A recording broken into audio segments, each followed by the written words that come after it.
Okie dokie, folks. Just getting everything ready here. We are so close to starting the show. Happy New Year, of course, to all you early birds here on the stream. We are getting back to business. Here we go. Got a little bit of this. What's going on? Kira, Faye Liverance here. We got Denise, Martin. There's AI algorithm. IT. Morv is here. Whoa. Don't always see Morv on the live. What's up, buddy? Okay. Oh, sending out the text message.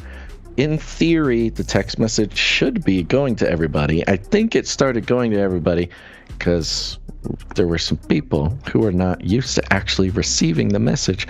Suddenly, they're receiving text from us and they're disturbed by it. So if you're on the text message list, you should be getting a message in a minute or so. Let me know if you're still not getting the text message. That would be good to know. But in theory, everybody should be getting it now. Okie dokie. Well, other than that, I think we're just about ready to go. We got a great show today. Hope you like it. Some big news, some big developments going on. All right, we got cats jumping all around the office. Loosey-goosey, baby. All right, here we go. Oh, text message. Yep, go. Go. Be gone with you. All right, the music's fading, folks. You know what that means. Let's get this show started.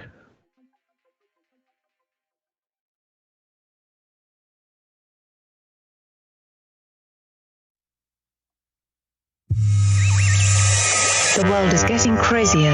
People are acting more and more insane. The end of the world is tomorrow. Tomorrow. There's only one thing to do when the world is falling apart. Listen to Basil and Gonz as they discuss this week's news and events through the lens of Bible prophecy. You are listening to Canary Cry News Talk.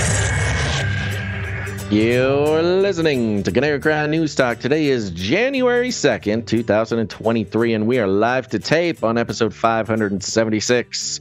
And today, VATICANA DEMONIAC. Razzle dazzle. I'm your best buddy, Basil. And my name is Gonz, formerly of the Face Like the Sun YouTube channel, director of the Age of Deceit films, blue checkmark on Twitter, your favorite Asian provocateur for Christ, a.k.a. the Cabana Boy. Live to tape on this day off. We're supposed to be a day off here in California, but we're here to bring you the best news, which is the gospel message of Jesus Christ, while reporting the egregious with a well-rounded, biblically grounded take on world events. And today's emergent phenomena is the arbitrary layer, Basil. Everything is just an arbitrary layer upon layer. You know, the Bible didn't have chapter and verse until, the 1500s? I guess 1200s, but then into English, 1500s. And also the calendar, the Gregorian calendar, wasn't really a thing until around that time too, I think. So those are just arbitrary layers, Basil. This New Year's thing is just a arbitrary layer for us to be able to agree on a reset every year. Esoterica. Okay, we get it, Gonz. Esoteric layers. Arbitrary layers. It's the New Year's. First show of the new year, Gonz. 2023. Can you believe it? It's here, yes. I cannot believe it. Gonz, it is very weird. I don't know if calling yourself a blue check mark is as cool as it used to be. It's not. It's not cool at all. It's an admission to shilling. It's pretty funny. It's a funny thing to be like, I'm sending $8 a month to Elon. Exactly. But I'm only saying that because I haven't gotten mine yet. Once I get mine, I'll change your tune. Yeah. Okay, well, we got a great show for you today, folks. But I think it's time for a quick disclaimer as we search for ways to stay grounded and well-rounded. It's time for a disclaimer. Now listen up. YouTube That's right, and just for all the content moderators and censorship managers out there, be they robots or humans, everything you hear on this show comes directly from the mainstream corporate news media. We do not claim to be experts on healthcare, geopolitics, military strategy, corporate law, or the moral and ethical implications of any of these topics, nor do we implicitly or explicitly support or subscribe to any sources or narratives containing misinformation, disinformation, or malinformation, as defined by the Department of Homeland Security. We're good boys. All right, YouTube, we're good boys. That's right. And, Gunf, like I said, great stories today. Let me give you a rundown. Oh, look, here's Basil. Let me bring you up to speed. We're starting out with a little Space Pope Reptilian. Just days after Gans made his prediction for 2023, we've got some updates on the Pope, or at least one of the popes. Then we'll be checking in with Flippy, our favorite robotic arm, and how things might be turning around for the old guy. We'll get into some trouble in the robotic arm situation. Then some updates on artificial intelligence and what that may mean for your cognitive well-being. And then let's see here. We've got the International Monetary Fund, who's got some very casual warnings for 2023, and then Russia-Ukraine updates as Ukraine looks to start rebuilding itself. Who will do the building? The answer may not shock you. After the break, we're going to be checking in. Just a quick stop by COVID station there. Got some news on mainstream reporting about vaccination-induced variants. Then getting into the metaverse, baby. We'll do some pontificating, but there is some news for everybody who's tired of going to the pharmacy. Then at the end of the show, we'll discuss how penguins are actually interdimensional guardians who are trying to keep humans in the realm, not trying to escape their own. But first, Guns, let's start with our lead stories.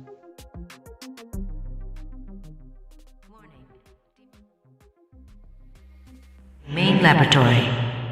Wow, let me try that again. Warning. What was that? Demonic presence threat level 5 entering main laboratory. Space Pope Reptilian.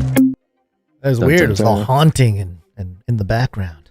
Mm-hmm. New York Post, Pope Benedict the 16th, dead at 95 years old.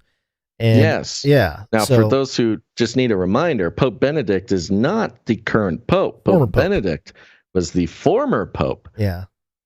Yeah. And to have a former Pope who is alive is already pretty unusual. That hasn't happened for 600 years. Right. But there's so I guess we're back to normal now. Is that what I'm here to understand? We're in less progressive days, I suppose, according to some. But it says here, the Pope Benedict the 16th, a fierce defender of church dogma, who became the first pontiff in 6 centuries to abdicate the papacy, died Saturday morning. He was 95 years old. Benedict the 16th died at 9:34 a.m. local time in the Mater Ecclesiae Monastery in Vatican City, where he resided following his resignation, according to Vatican spokesman Matteo Bruni.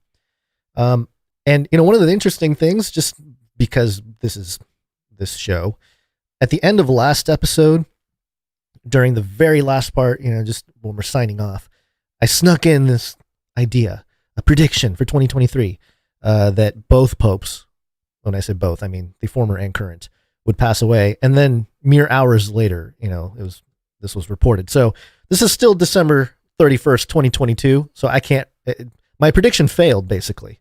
Yeah, he could have, if he held on for a couple of days. Benedict, you could have done me a favor and just hung on for a few more hours just to, keep the mystery going for the prediction. Pretty eerie. Still pretty odd. Were you aware that he was sick or something? I may have subconsciously seen. Yeah, I may have subconsciously scrolled through something that I didn't verify it or anything, but that he was sick or he was not feeling well or something. But anyway, there you go. That's I guess, like you said, we're back to normal in the papacy setup.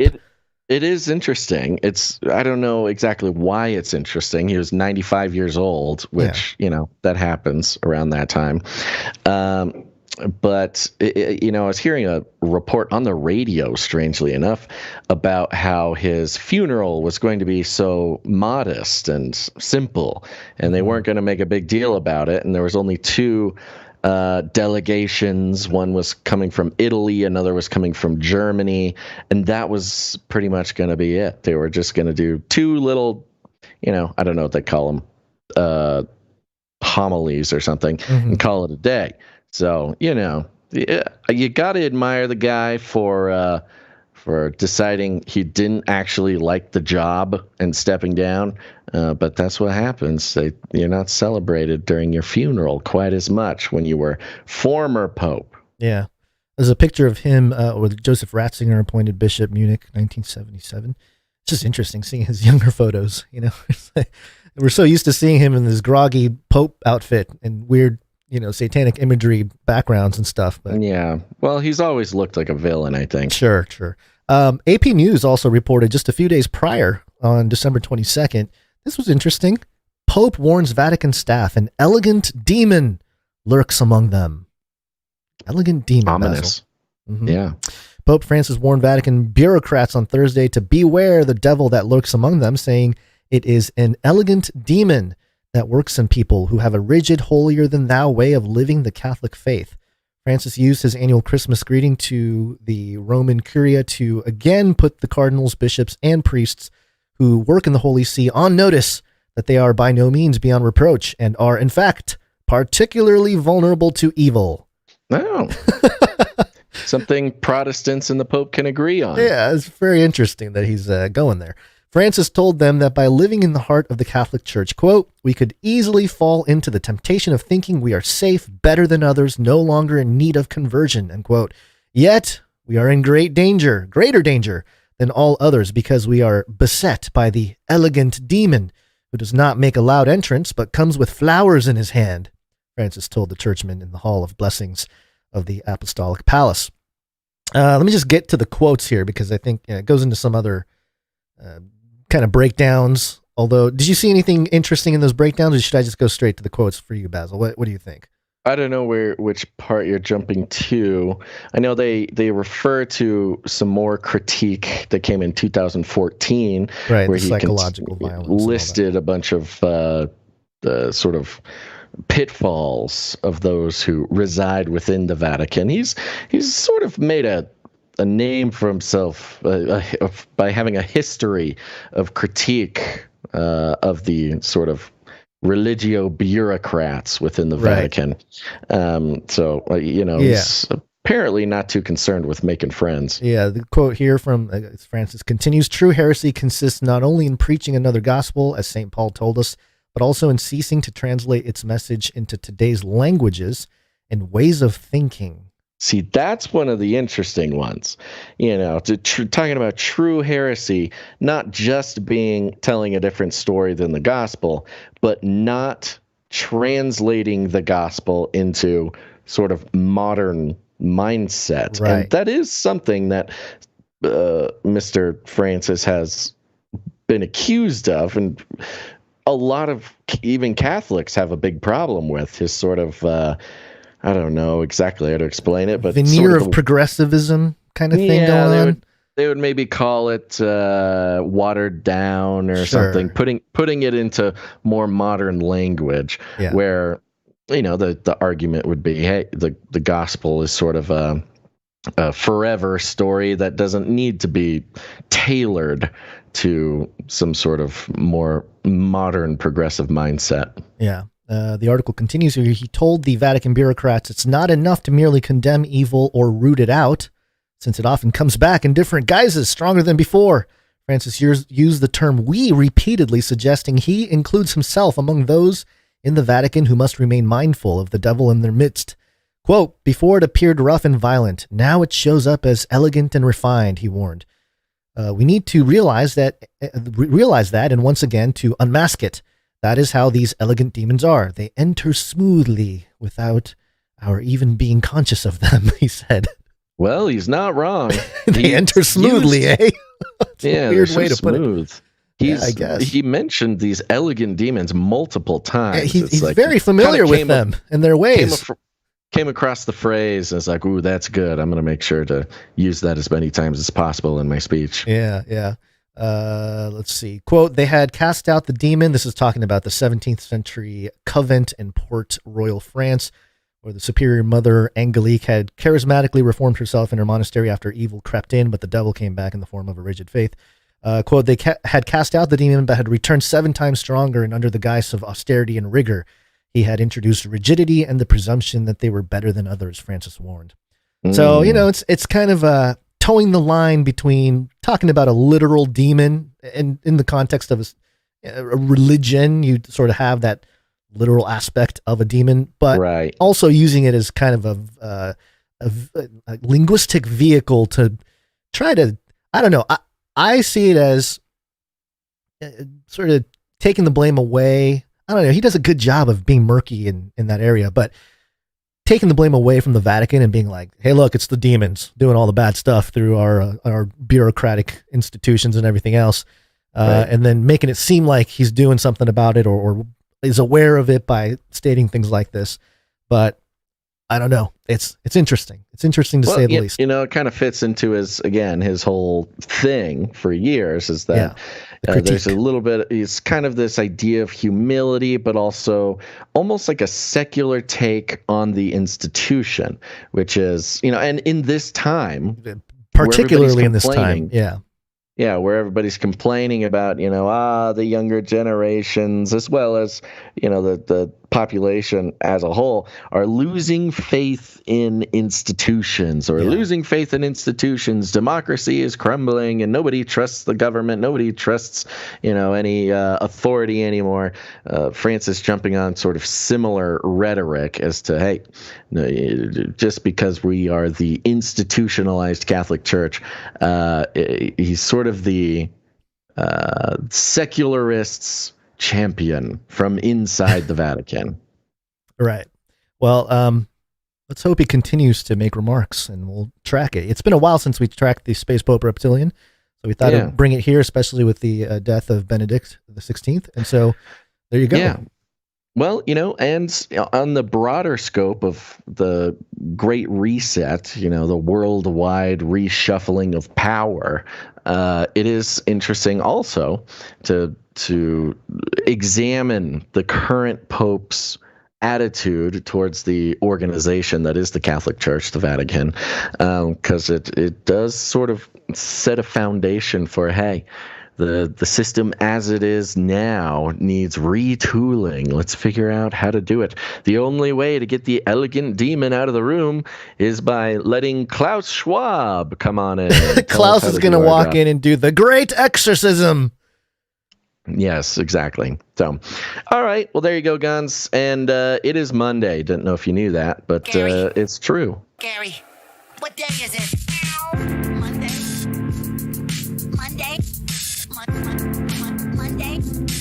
Sounds like somebody's got a case of the Mondays. Gary, what day is it? Monday.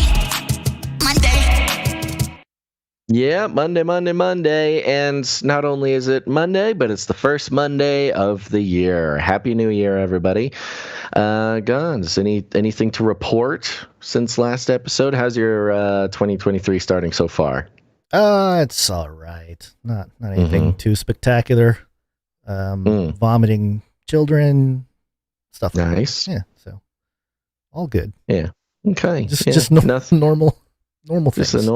Just another Monday for old Daddy Guns. I get it.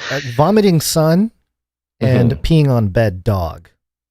Oh. Yeah, it all happened within the span of they're testing 2 hours. I don't know. You're being tested. Yeah.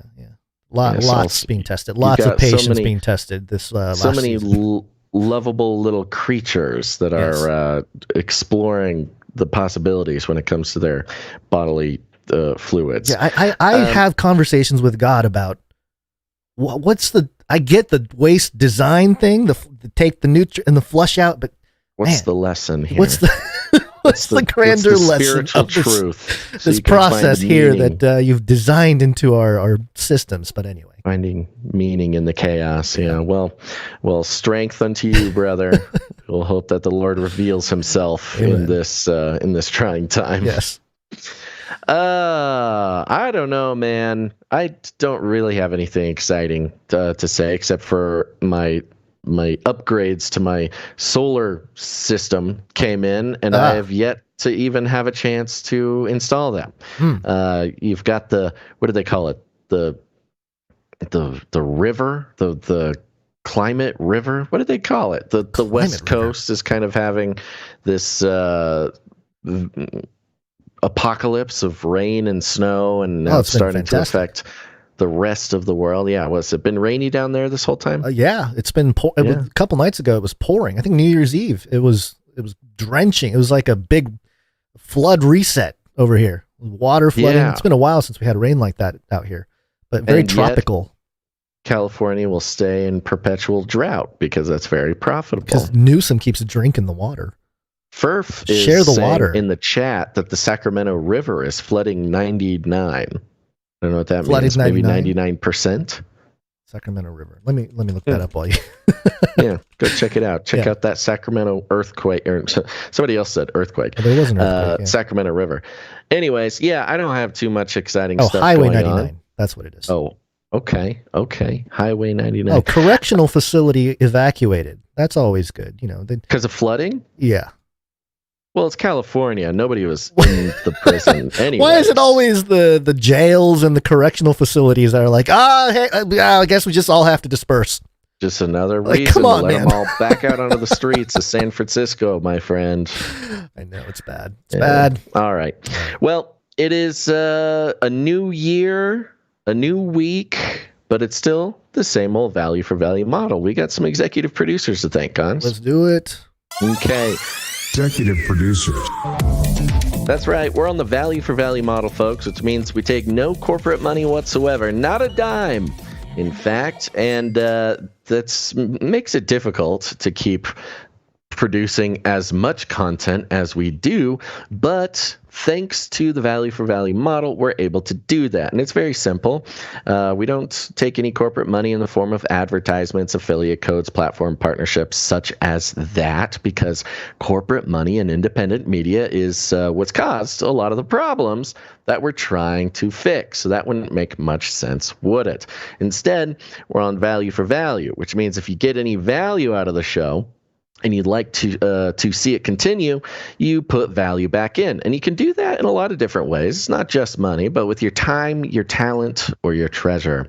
And executive producers are those who come in and understand that there's a paradigm shift when it comes to news media and media in general. The paradigm shift is putting the power back into the hands of the people, and the people, well, they can have the power, but like a lot of things, somebody can try to give you a gift, but you got to unwrap it yourself, baby. And that's what these executive producers did. So let's thank them right now. You ready? Let's do it. Yes, ready. Okay. Starting out with executive producer Gary H. Gary H., thank you very much. The first producer, executive producer of 2023. That's right. Yeah. Executive producer Gary H. comes in with a nice round number, which means we're not going to say it on the air. It's just a reminder for everybody who wants to produce the show. If you prefer, we do not disclose the amount of your producership. Just make it a nice round number, simple. But if you don't mind us disclosing that number on the air, make it something funky, but send a message with the number. An easy way, a lot of people do 33 cents, 77 cents, something like that. But yes, nice and round. Thank you very much, executive producer Gary H. Where'd you find this? Thank you very much. Mm-hmm. That's right. Next up, we've got another executive producer, and this executive producer is really, really helping us start out the year on a high note, Gons. We know that last year was a little tough, especially the second half of the year. The value for value model was tested, yes. But we're starting out the year nice and grand with executive producer Clifton P. Clifton P., thank you very much. Mm-hmm. And executive producer Clifton P. comes in with a whopping $2,023 $1,000,000,033. That's got to be Illuminatus. That's right. It is ridiculous. Also celebrating the new year, 2023. Thank you so much, executive producer Clifton P. It's Where'd you find this? He needs a plaque or something. I don't know. We got to figure something out. But thank you very much, executive producer Clifton P. He has a note here. Says, I wanted to thank both of you for all the work y'all do. This is the best podcast by far. Ooh. As for my knighting, see, he knew. Yes. He knew. That's right. As for my knighting, I'll go with Sir Cliff, Knight of the Impending Dawn. The story behind that is, this is a funny story. The story behind that is I've been known to drink some mushroom Kool-Aid from time to time. I don't know what that is, Clifton. I don't know what that is either. Interesting. I don't know. I'm not going to make any assumptions, but it never heard that like flavor something before. Yeah, Kool-Aid product. It must be a new flavor of Kool-Aid. Sure, yeah. I've been known to drink some mushroom Kool-Aid from time to time, as one does. Staring at the night sky, I would get a strong sense that the sun was about to come up, even though it's 7 or 8 hours away. I choose to view it in a prophetic way. Jesus is already on his way back, and the darkness will flee from him. Stay safe and keep looking up. Well, thank you very much, executive producer. Hallelujah. Clifton P. Thank you very much. Do I give him the thing again? We already gave it to him, right? All right. Where'd you find this? It deserves two. We will be knighting you, Sir Clifton, later on in the show, so stick around for that. Thank you very much. Oh, you know what? Hold on. I'm just refreshing the refresher here. Looks like we have another executive producer that came on in. Okay. Yeah. So let's thank this one. Came in just in time. This is executive producer. Wait, let me make sure that there's no notes. The suspense. Sometimes the notes come in and say, keep this anonymous, but I don't think this is an anonymous person, this person. Okay, we have executive producer Kevin M. is back on the roster. Thank you. Thank you very much. Executive producer Kevin M. comes in with a nice round number. Excellent. And so we're going to keep it nice and undisclosed there. And you know, he just came in, so I was curious if maybe there's a note on the way. Kevin, if there is a note on the way, we'll read it at the next breaks. But thank you very much, executive producer Kevin M. Where'd you find this? Thank you very much. With that, I think that that's the list. We got more producers to thank. We'll thank them during our first break.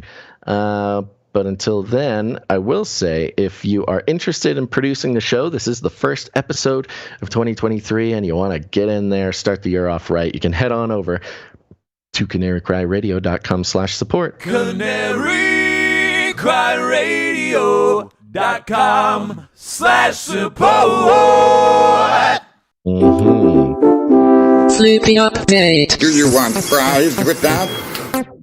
That's right, folks. It's time for the Flippy update. Flippy is our colloquial name for the disembodied robot arms that are taking our jobs, enslaving our children, and flirting with our spouses.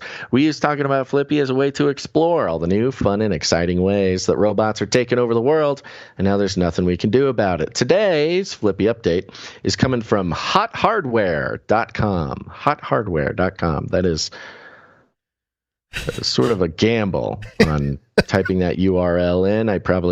I'm sure there's some like net nannies that might block a URL like that, but this is hothardware.com. The headline is Honda issues batch recall for Acura TLX vehicles and blames it on robots. Okay. All right. Why? Just, hey, back off, okay? This does introduce a new sort of wonderful corporate defense strategy. You know, something goes wrong. It was the robots. It wasn't us. Yeah. Don't sue us. Sue the robots. Demons. It's the robots. There's no self-accountability anymore out there. Go ahead. Honda of America has issued a recall affecting a batch of Acura TLX four-door sedans sold in the United States. It sounds like a massive recall, but it really isn't by the number. Anyway, the issue is still very crucial if you happen to own or plan to own one of the vehicles affected by robot sabotage. Whoa. Language, robot sabotage. This is turning into sort of a criminal investigation. Yeah, did you hear Honda got sabotaged by a robot? Sabotage is very specific. Powered by a 272 horsepower turbocharged inline 4 or the Boss 355 HP twin turbo V6 Type S all-wheel drive standard. The 2022 Acura TLX may be a fantastic car, even if sedans have fallen out of favor. Okay. HotHardware.com. Settle down. Nonetheless, according to a NHTSA, that's the National Highway Traffic Safety Administration, filing by Honda of America is affecting a batch of the sports sedan from a single production date. Single date. With a grand total of 19 vehicles. Yes. What? You heard right. Yes. They're calling this a recall for 19 vehicles? That's probably less the number of Ford Broncos sold at a large dealership per day, let alone made at a Ford facility. Okay. I don't know why we're bringing Ford into this, but okay. This guy's American. The safety recall affecting production date September 1st, 2022 warrants attention. It covers all of the 19 TLXs manufactured on that date, even if Honda reckons 18 are affected, 95%. The recall targets the OEM Bridgestone Turanza EL440 blah, blah, blah tires. Not because the tires themselves are defective, but due to the loading/sorting robots used at a Bridgestone plant. It was found that a, quote, a protective plastic shoe at the base of a robotic arm used to unstack tires, and they parentheticalize a word here, depalletizer robot, rotated out of position. This exposed a sharp edge on the robotic arm of the depalletizer to the inside of certain tires. Quote, document explains that the sharp edge could cause some of the installed tires on the TLXs to sustain cuts, and that can expose body ply cords or bead wires, which could cause the tire to lose air or lead to damage with it. So he was just chopping up the inside of tires, basically. The robot's shoe came off, and now he's being blamed for this recall. Come on. Who hasn't had a shoe come off at work? This is Nike's setup for robot shoes. The whole line of robot shoes. Exactly. Thankfully, there have not been any service reports or warranty claims related to the issue, but it goes without saying that driving on potential compromised tires could result in crashes, injuries, or worse. Also, thankfully, the fix is an easy one. Tells you to just bring it in. They'll fix it for you. Now, there's one last sentence that ends this article, and that's really the kicker that made the decision today. One sentence, the last sentence of this article. In the meantime, said depalletizer robot has been retired and has since been replaced by a human. Whoa! Dun, dun, dun. We're doing it, folks. We're taking back our jobs. We're reversing the tide. The tide is turning. We now officially have a robot that has lost its job to a human. Hey, this is unexpected. I don't think in the time that we've been doing this, we have ever seen a situation where they go, let's pull back the robots, put Carl back into the saddle there, and depalletize all those tires or whatever. It's very interesting. Yeah, we had a rogue sabotaging robot because his shoe came off. We need a human's touch on this one. Call Carl, who formerly has been collecting unemployment for a few months while poor guy depalletizer robot. Maybe he took off the shoe. Now, this starts the revolution, folks. This is the beginning of the revolution. Humans, we're going to start taking our jobs back, and we're going to start flirting with the robots' wives. That's the job. We're going to flirt with the robot spouses. We're going to take the take their spouses. You're really flipping the whole thing upside down, huh? Mm-hmm. Okay. It's time. This is the call. This is the sure. The horn of Gondor has been blown. Watch out, robots. No, I just thought, very interesting. It's not often you see a robot lose his job to a human. I hope he got a good contract. I hope I hope they're gonna take care of this guy. And tie your shoes tight, Carl. Yeah. Serious. If anyone tries to take off your shoes.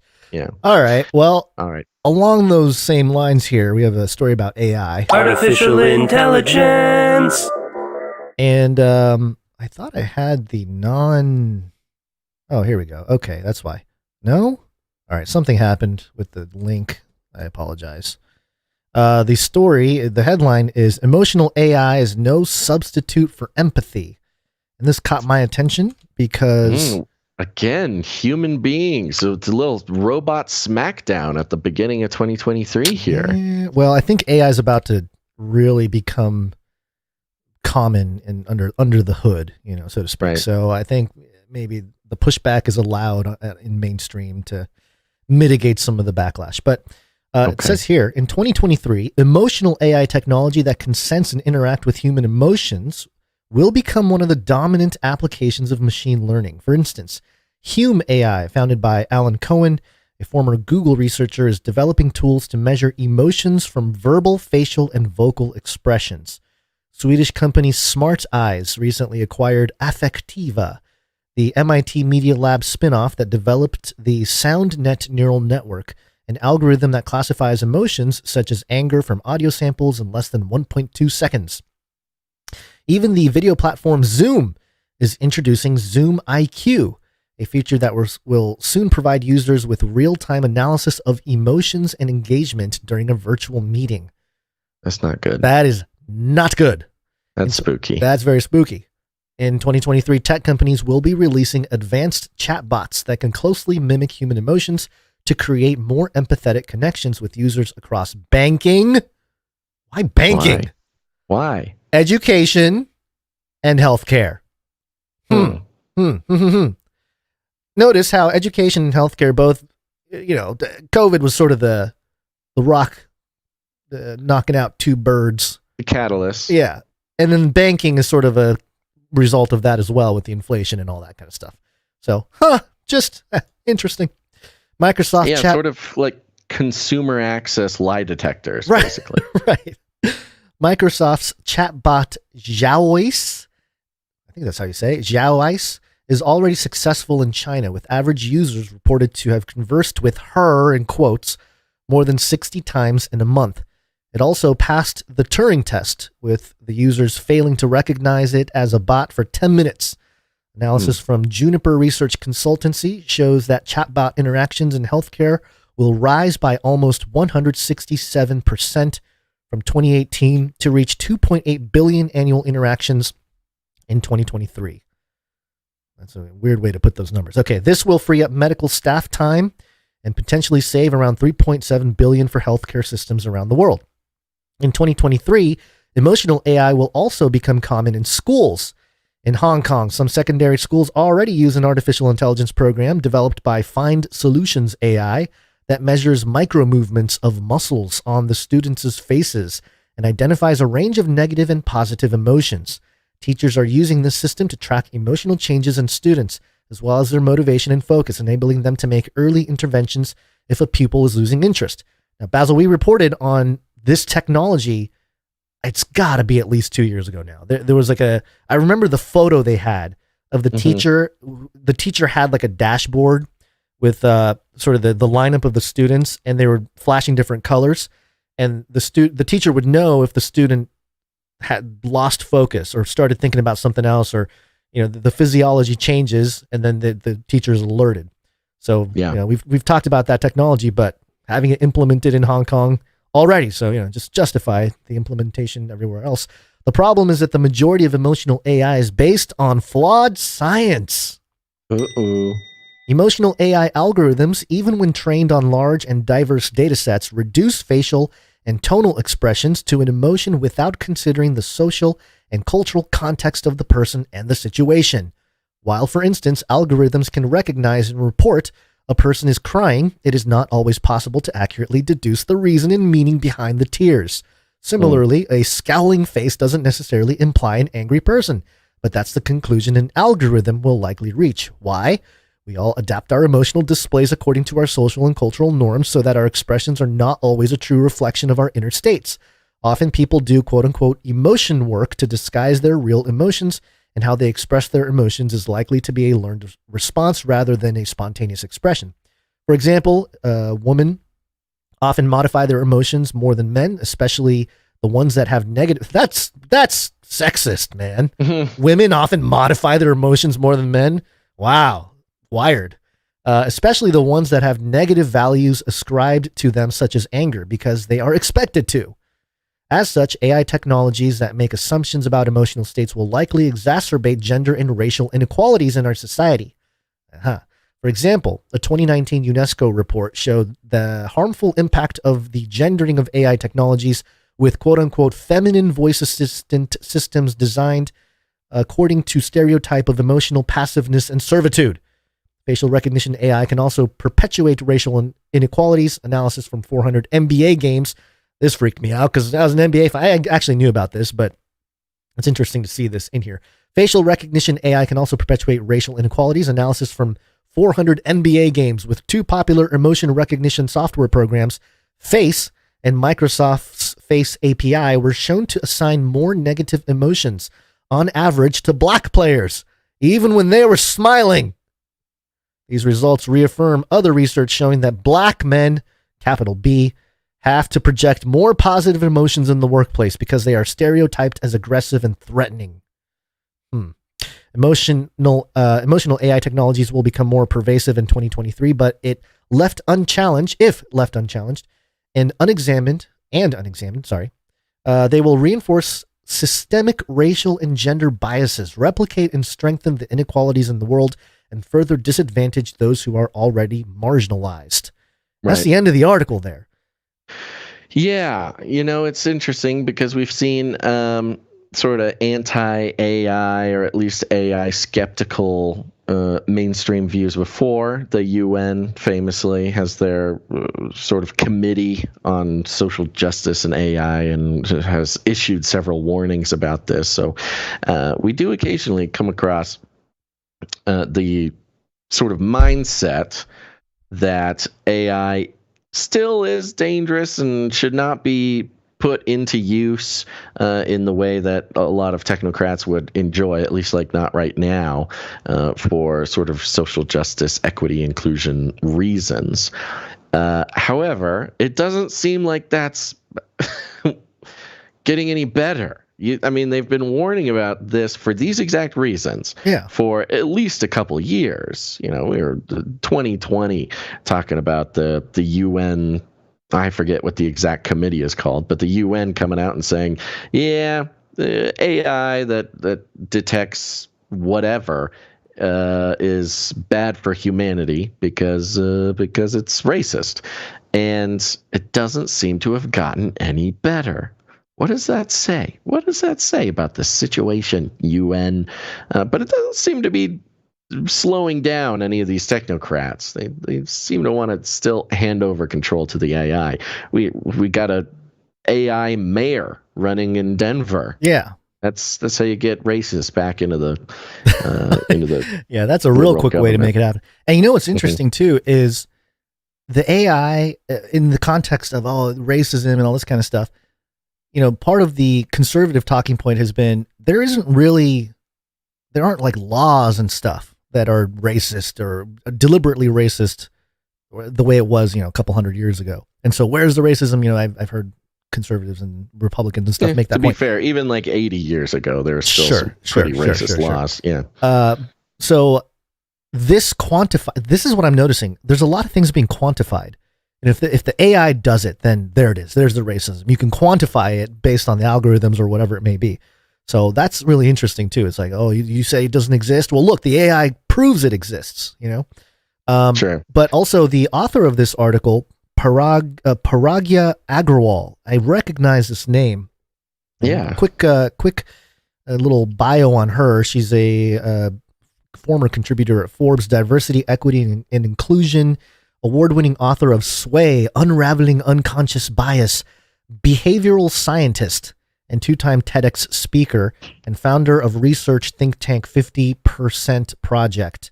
That's a different Parag Agrawal. Oh, Parag Agrawal. I was going to say Agrawal. Got it. Parag Agrawal was the former CEO of Twitter. Yeah, okay. Oh, maybe that's why it sounds familiar. Yeah. Yeah, this is okay. Parag female Agrawal. version of the name. Sure, yeah. But yeah, diversity, individual, author, whatever. So, of course, they're going to be approaching this topic with that sort of bent. But, well, she's not wrong. She's not wrong, but also she doesn't really quite provide any kind of solution. It's not like she's saying like, oh, we should not do that, or we should do this, which is interesting. Well, it's interesting there's some other interesting aspects to it. So these AI, they're trained on data, right? Yes. The sort of social justice issue with this is saying that, hey, our data is racist. The data that we have, our databases filled with whatever, the way we are teaching AI is based on racist data. And we must have racist data because we have, or at least have had, racist people formulating the data. Right? That's one aspect of it. And look, I'm no data scientist, but it does kind of beg the question of more than the data. So you can have, stereotypes, or you can have, for instance, when it comes to, if you're basing, I don't know, let's say criminal justice AI stuff. And it turns out that this criminal justice AI, which is trained on previous data, is really just learning its racial bias from, big sets of previous convictions. Mm-hmm. And depending where you are in the country, a large portion of those previous convictions are going to be people of color, for all sorts of reasons, for so many reasons that even probably Paragya and I would agree on. Right. But it's almost like they need to rethink the entire way that they're, doing the AI thing. Yeah, and this is where I hearken back to something I stated in 2018. Young spry Gons back in 2018 at the True Legends Conference, Transhumanism in the Hybrid Age, and I was on a panel with a bunch of, I guess, like I forget what they called it, some kind of future young, whatever. I'm not very young, but I was on the thing. And I talked about empathy being a vehicle for virtual reality, especially in education. And I think this type of article is setting up for more data collection from people across the world. And to do that, they need ways for kids and young people to be in the system and put on their headsets and get all the data and to have a less biased AI, we need more data. Yeah. That's the answer to my question, which is, yes, you've got these racists being trained on, you've got these AI being trained on racists. Freudian slip. No, I'm just going off the data, man. Here's training these racists over here. What are you doing over there, Basil? It's training some racists. You've got these AI. So this is a great justification. Yes, exactly like you're saying, for greater data collection and from wider sources. Right. If you're trying to train an AI on criminal justice and all you do is train it on data from previous convictions or something, then that's going to be an issue. And this is exactly what we saw with the AI. They were training lawyer AIs and they were training judge AIs. Mm-hmm. And they've even pilot tested judge and lawyer AIs for real criminal cases. And yes, they also came out extremely racist. But it's a great justification for starting to harvest data from younger and younger children, because the whole thing is like kids, they aren't inherently racist. They learn to be racist, from a racist society. So if you start data mining children from the very beginning for no other reason than, hey, we need some unracist data. We need empathy. And it's like, we need the empathy data. Sign this paper, sign over the right for AI to sort of data analyze your child, not because of any other reason than you're doing your part to train the AI of the future. It's future AI. It's for the greater good. That'll be the greater good argument. It's exactly too. right. Yeah. It's a greater good situation. And maybe this is Red Book or not. I'm just saying it now, folks. It may be this year, maybe next year's, may happen in 5 years. Who knows? But there will be a concerted effort, a social engineering, marketing, PR campaign to convince you that handing over your data is a moral good. You are a moral and ethical person for handing over your data and the data of your child, not because, whatever, privacy is inherently bad or whatever, but because your data is going to be training the AI of the future how to not be racist.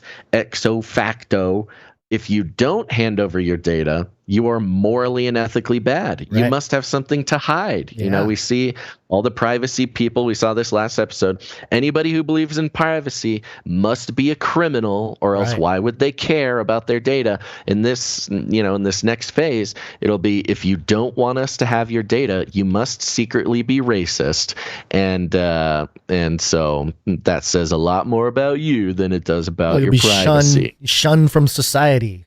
That's why we'll probably have the sort of. It'll be like anti-vax, right? Anti-vax. You're a bad person. You're an anti-socialite, and if you're anti-data or whatever, you'll be considered equally bad as anti-vax.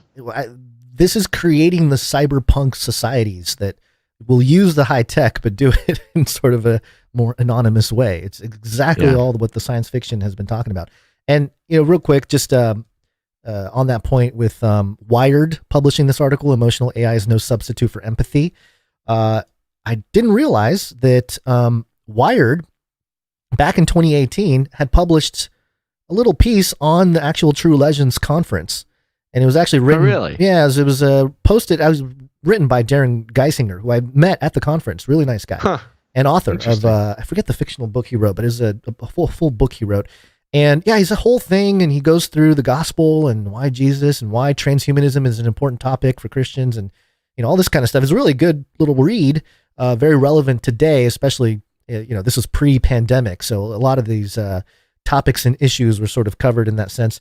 And one person that I was reminded of with research in terms of pandemic and sort of knowing what may come is Sharon Gilbert, our friend over there, Derek and Sharon Gilbert. But Sharon has written a bunch of books, fiction books, on the whole sort of idea of a virus coming out and linking that to how that might look with the mark of the beast and everything else. So go check out Sharon's work if you haven't already. It's very well written. She's an author and she's a biologist, so she understands what she's talking about. And good resource for anybody who's you need sort of a finesse introduction to the topic. Fiction is a good way to do that. Obviously, it's indoctrinated a whole generation with science fiction. So if you want something biblically grounded, go check out Sharon's work. Let us continue here. This connects with everything.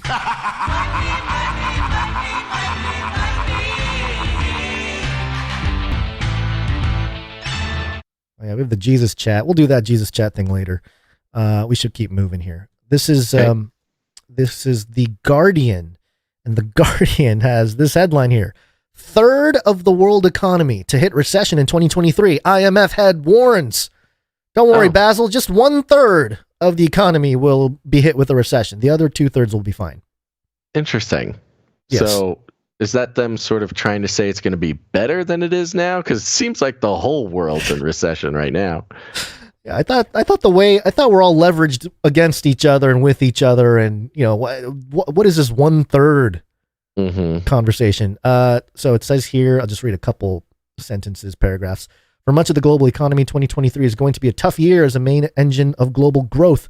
The U.S., Europe, and China all experience weakening activity. The head of the International Monetary Fund has warned. The new year is going to be, quote, tougher than the year we leave behind. I love the optimism of these people, and we get accused of fear mongering. Right. This lady is just, it's going to be even worse. It's like a Klaus.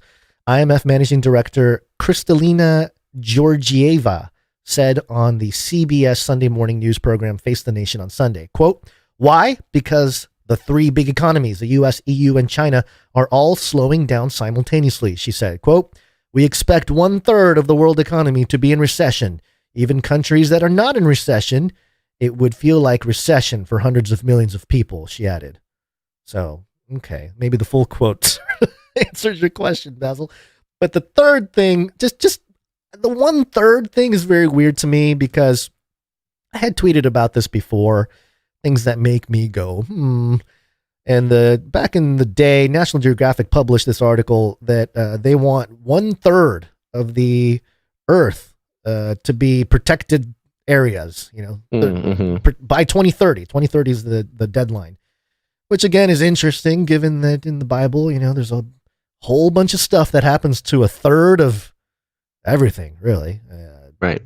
Revelation 8 and Revelation 9 outlines wormwood, which messes up 1/3 of the water, and a bunch of people die from that. 1/3 of the sun is struck, 1/3 of the moon, 1/3 of the stars, 1/3 of their light might be darkened, and 1/3 of the day, and then 1/3 of mankind will be killed. So I don't know. It's just, is the IMF trying to play judgment God, lowercase g God, judgment judge or something? It's just very bizarre. Well, it is just like their own version of sort of describing it, the exact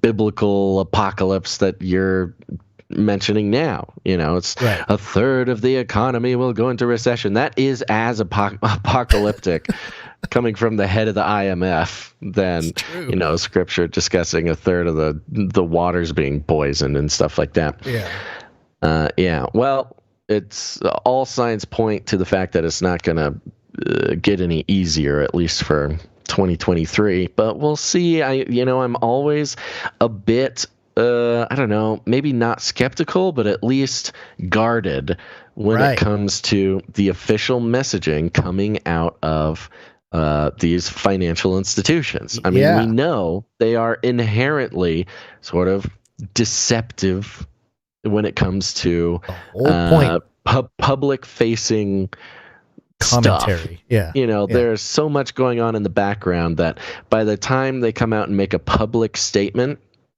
they're not making a public statement because it's their duty to warn the world. Yeah, exactly. Yeah. They're doing it because they want to influence the rest of us to doing something that will ultimately benefit them. Right. So, you got to question, okay, how does me believing what this lady is saying benefit the current power structures of the world? You don't just take this news at its face. You say, how do they expect me to respond, and how does that response benefit the already rich and powerful elites? Right. And then you just respond the opposite way.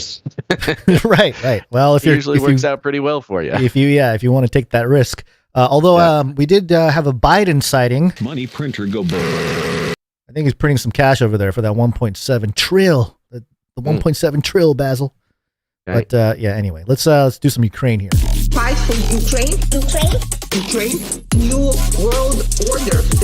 Yeah.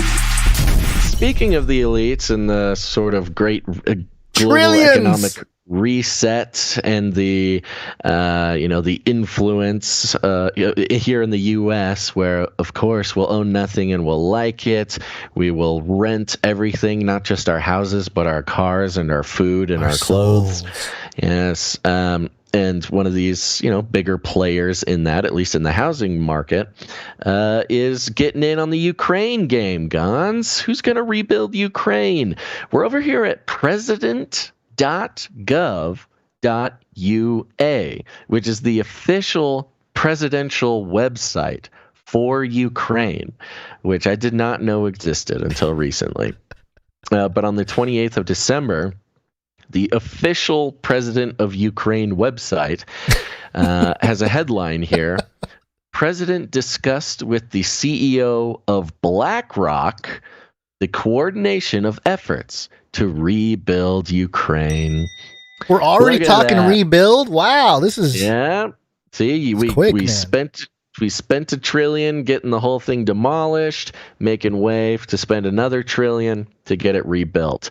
President of Ukraine Volodymyr Zelensky held a video conference meeting with Larry Fink, CEO of one of the world's leading investment managers, BlackRock. BlackRock manages client assets worth about $8 trillion. Hey, last year it was $9 trillion. So what happened there? And it's a recession, and worth about $8 trillion. Yeah, they're fluffing some numbers. Okay. Well, continue. it's inflation. Inflation brought the worth of their $9 trillion down to $8 trillion. Yeah. In accordance with the preliminary agreement struck earlier this year between the head of state and Larry Fink, the BlackRock team has been working for several months on a project to advise the Ukrainian government on how to structure the country's reconstruction funds. Now, that's the key. They're not talking about who actually builds the buildings. They're talking about how to structure the funds. And remember, when it comes to structuring funds, Sam Bankman-Fried was involved in structuring funds for Ukraine. And the whole FTX, Sam Bankman-Fried collapse. Don't get me started. Was involved in specifically reconstruction funds for Ukraine. And now we're getting BlackRock and Larry Fink in on the game. Volodymyr Zelensky, back to the article, and Larry Fink agreed to focus in the near term on coordinating the efforts of all potential investors and participants in the reconstruction of our country, channeling investment into the most relevant and impactful sectors of Ukrainian economy. So they're talking about, you just watch what happened. And we've been suspicious of the whole thing from the beginning. It looks like we sort of purposefully goaded Russia into attacking Ukraine. Yeah. And, the whole thing doesn't make any sense. And the financial, tomfoolery going on the whole time is in line, or at least as suspicious as the start of the war itself. And so what we have is a sort of controlled demolition of the country with a planned, highest possible level of financial reconstruction. They're going to rebuild Ukraine sort of in our own image, and in order to have this sort of fly under the radar, be accepted by the public, it has to be in the interest of rebuilding after an unjust war. And just to finish out the article, during the conversation, it was emphasized that certain BlackRock leaders plan to visit Ukraine in the new year. Oh. The president thanks Larry Fink for the work of the professional team that BlackRock has allocated to advise on structuring the reconstruction projects. I'll tell you this, I don't have a whole ton of money that I can throw around in investments, but I don't know what BlackRock is sitting at right now. But I will say, you want to ride that corrupt train up the mountain there? Yes, ride the evil, corrupt financial train up the reconstruction of Ukraine. Oh, man. Yeah, there are certain lines. I guess everyone's different with their investment strategies. Now, this is not financial advice, but it'd be tough for me personally to throw in that cash, be like, BlackRock, take me to the moon. You'd have to be a sort of heartless billionaire to want to get in on the scheme, but you can bet it's got all the right players. Yeah. Then BlackRock, you can bet they already own all the apartments and all the rental housing in the United States. Why not? Why not get them to own every single piece of property in Ukraine? What else was all this for if it doesn't end with BlackRock owning the entire country? Well, and how much? Anyway, never mind. I don't want to go down the rabbit trail of potential, what it looks like for the Ukrainian oligarchs that no one really talks about. But continue. Oh, I don't even think there are Ukrainian oligarchs, but not yet. There will be. Not yet. That's what I'm saying. There will be Ukrainian oligarchs sponsored by BlackRock. That's what they're doing. They're building the. So anyway. I think so. Yeah, continue. Connected to this, and only Canarians would see the connection. that we're about to make. But the connected to this is a story from the New York Times here. And the New York Times is reporting, headline, critics say a new media law signed by Zelensky could restrict press freedom in Ukraine. You no don't kidding. say. They already restrict everything coming out of Ukraine, but apparently they're making it legal now. President Volodymyr Zelensky of Ukraine on Thursday signed into law a bill that expands the government's regulatory power over the news media, a measure that journalist organizations have warned would erode press freedoms in the country. While some of the law's more stringent provisions were relaxed in response to criticism, serious concerns about the independence of regulatory body remained. Domestic and international news media groups said on Friday, noting that they were still reviewing details of the final 279-page legislation. Hey, look at that. Only under 300 pages. Yeah, how much time do you need, guys? American reporters Word go through search. like 6,000 pages overnight. Alt-F, look for the keywords. Come on. Well, you got to get the crowd in on it. Could do some crowdsourced research here. Yeah. The law expands the authority of Ukraine's state broadcasting regulator to cover the online and print news media. Previous drafts gave the regulator the power to fine news media outlets, revoke their licenses, temporarily block certain online outlets without a court order, and request that social media platforms and search giants like Google remove content that violates the law, the Ukrainian news media reported. So just full on Ministry of Truth. Complete. Not even. It's interesting how this topic has been the least subtle at this point. And it's all under the. No subtlety whatsoever. And that's really the most offensive part of it, is they're not even trying to put on like a social justice spin or like a racism spin, anti-racism spin. They're just like, no, we're the government of Ukraine, and basically you'll print what we tell you to print. Yeah. Mr. Zelensky, whose administration has been accused of undermining press freedoms in recent years, recent years, by the way. New York Times dropping bombs. They're expanding past the Ukraine war and all the nonsense that he's done during the war they have a history of this. Ordered the drafting of a law increasing media regulation in 2019. The measure was passed by Ukraine's parliament this month, along with a spate of other bills that lawmakers say were intended to help the country meet European Union's legislative conditions for membership. The bill included measures to protect the rights of national minorities, but Ukrainian journalists and international press freedom. So that's the funny part, is they're doing this all, I guess my previous comment it wasn't totally right. No, they do have it in case. They're trying to meet the conditions for European Union membership, which includes censoring your media for the rights of national minorities or whatever, which is, again, wonderful social justice speak for Ministry of Truth. Yeah. But Ukrainian journalists and international press freedom groups raised alarms about the media bill as it advanced through Parliament, saying that it went far beyond what the European Union requires and accusing the government of using the membership obligations as pretext to seize greater control of the press. Of course, this is Zelensky trying to impress the EU leaders there in the West. Look what I can do. Oh, you want censorship? Look at the bill that I can write. Other story. There's another story of Zelensky and Biden when they met recently, chatting about how much they love censoring online speech. So it's really, he's just joining the West in their sort of censorship. So weird. Mission. It's like a little bubble competition, and he's the young buck, doing good for the lizard people. Oh, he's in, baby. Yeah. And then, it goes sort of organization by organization and kind of gives sort of independently comments from each of them. You got the European Federation of Journalists. You've got the National Union of Journalists of Ukraine. The European Federation of Journalists is worth mentioning, though, because it's the secretary or general secretary called the previous draft of the law, quote, worthy of the worst authoritarian regimes. So. Yeah. It's pretty strong words against the whole thing there. I mean, that's a great part of it. So the sort of justification is, we're doing this so we can meet the European standards, and so we can join the union.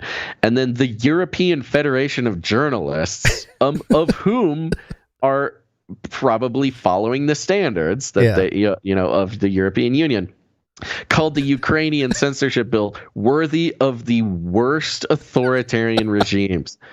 Whoa, bro! You way across the line. Talk about China, where the government literally controls all flow of information.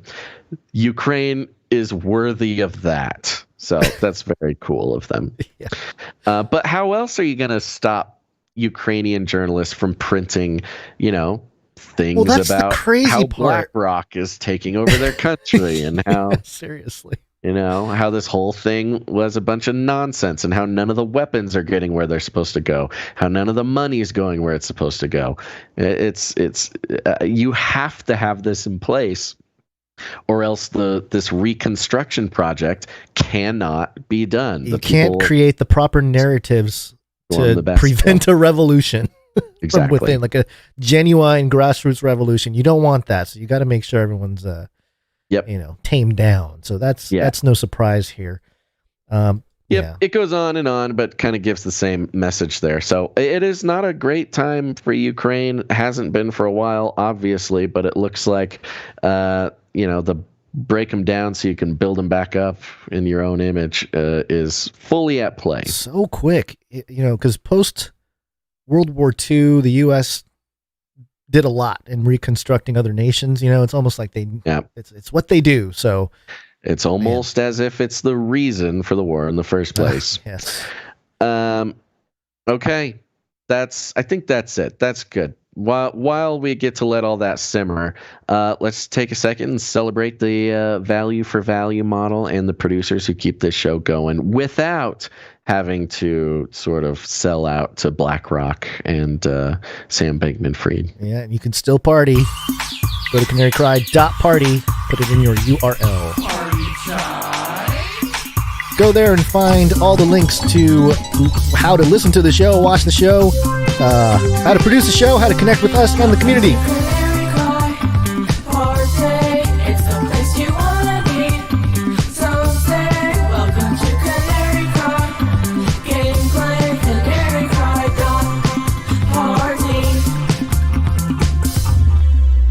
That's right, canarycry.party. All sorts of great stuff there. You can join the Discord channel. You can join canarycry.community. You can just soak it in. Just go over there, soak it in. Lots of great stuff to interact with. And you can also learn how to produce the show. So let's thank some of our producers now. It's break time!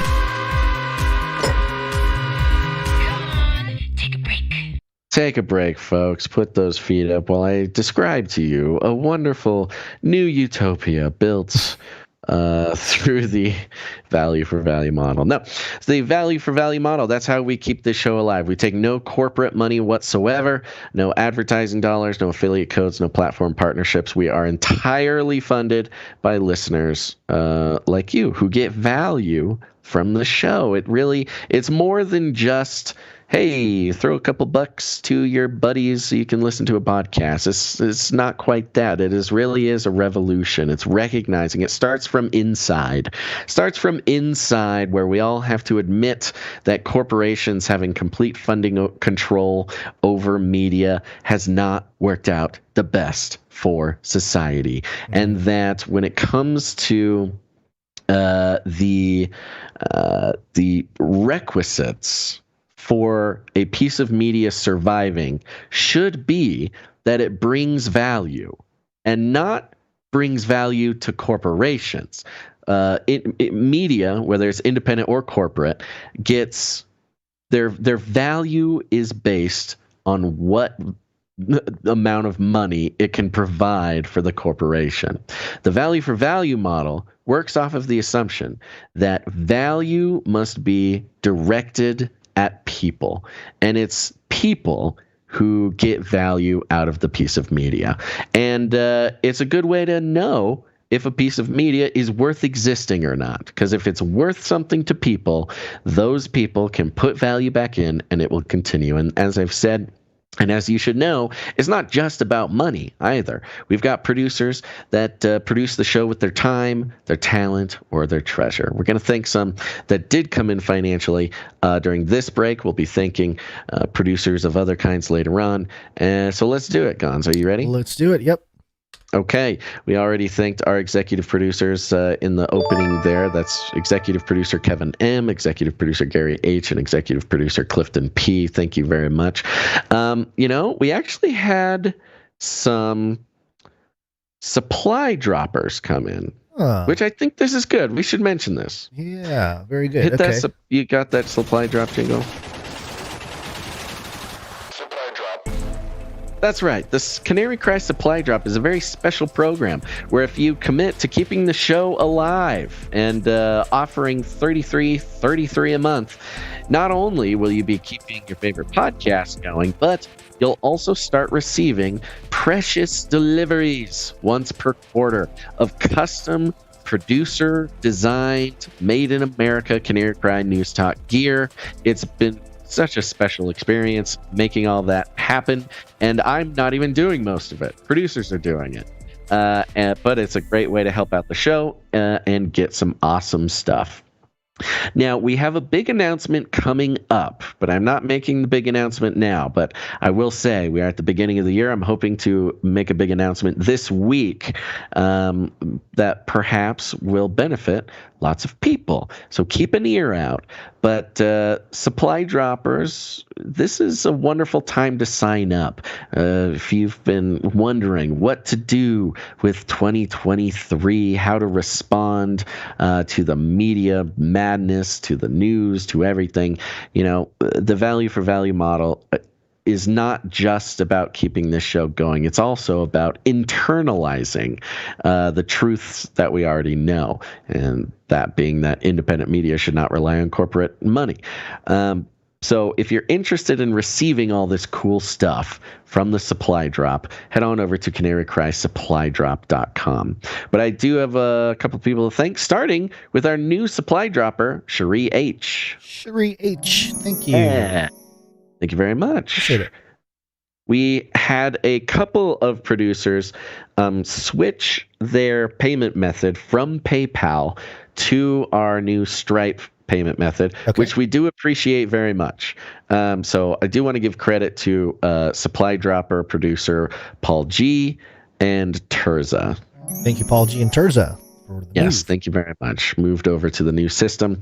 That's going to help us sort of keep everything resilient as PayPal continues to establish itself as an enemy of the people.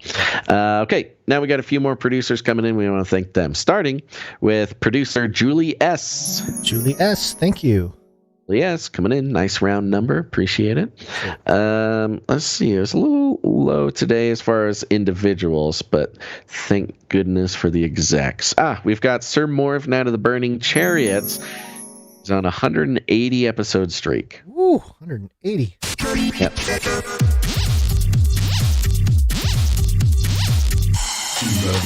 11. Thank you, Sir Morv. With the 1111. We also have Sir Alex Protocol V2 Night of the Berean Protocol, 125 episodes in a row, pocket full of sevens. Quicker. Oh, yeah! Thank you so much. Thank you. That, I think, is actually it for our financial producers. I know. Yeah, this is yeah, it's top heavy in the execs for sure. But thank you, everybody. That concludes our list, as I can see it, for producers coming in over $7.77, which entitles them to have a note read on the show. No notes read on the show. But we've got some people who came in under that amount. Okay. So we'll thank them real quick as well. Yep. Starting with Dame Gale, Canary Whisperer, and Lady of X's and O's. Thank you, 211 episodes in a row. Appreciate it. We've got Runk Smash coming in, 29 episodes in a row. Thank you, Runk Smash. Sir Darren out of the Hungry Pandas, 87 episodes in a row. Thank you, Sir Darren. This is Doctor Who Done That, 12 episodes in a row. Doctor Who Done That. Oh, okay, hold on. I've got to give him the 12 here. Might as well be walking on the sun. Well done. Yeah, thank you very much, Doctor. Next up, we got Sir Casey the Shield Knight, 247 episodes in a row. Thank you, Sir Casey. And last but not least, we got Sir Scott, Knight of Truth, 236 episodes in a row. Thank you, Sir Scott, and thank you to all of you who are in fact streakers.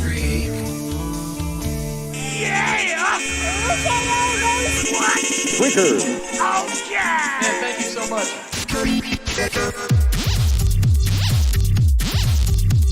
Women rule.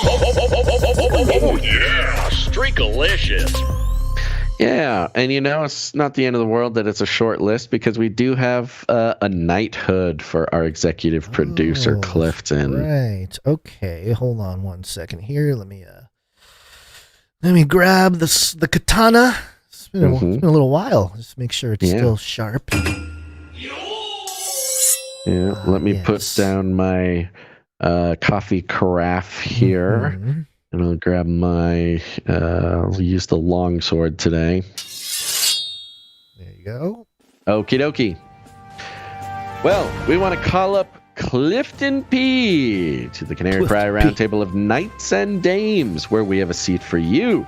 Thanks to your generous support in the amount of $1,000 or more, we are proud to pronounce you Sir Cliff, Knight of the Impending. You're going to have to say that again. We can't hear you. Do it again. Say it again. No. Okay.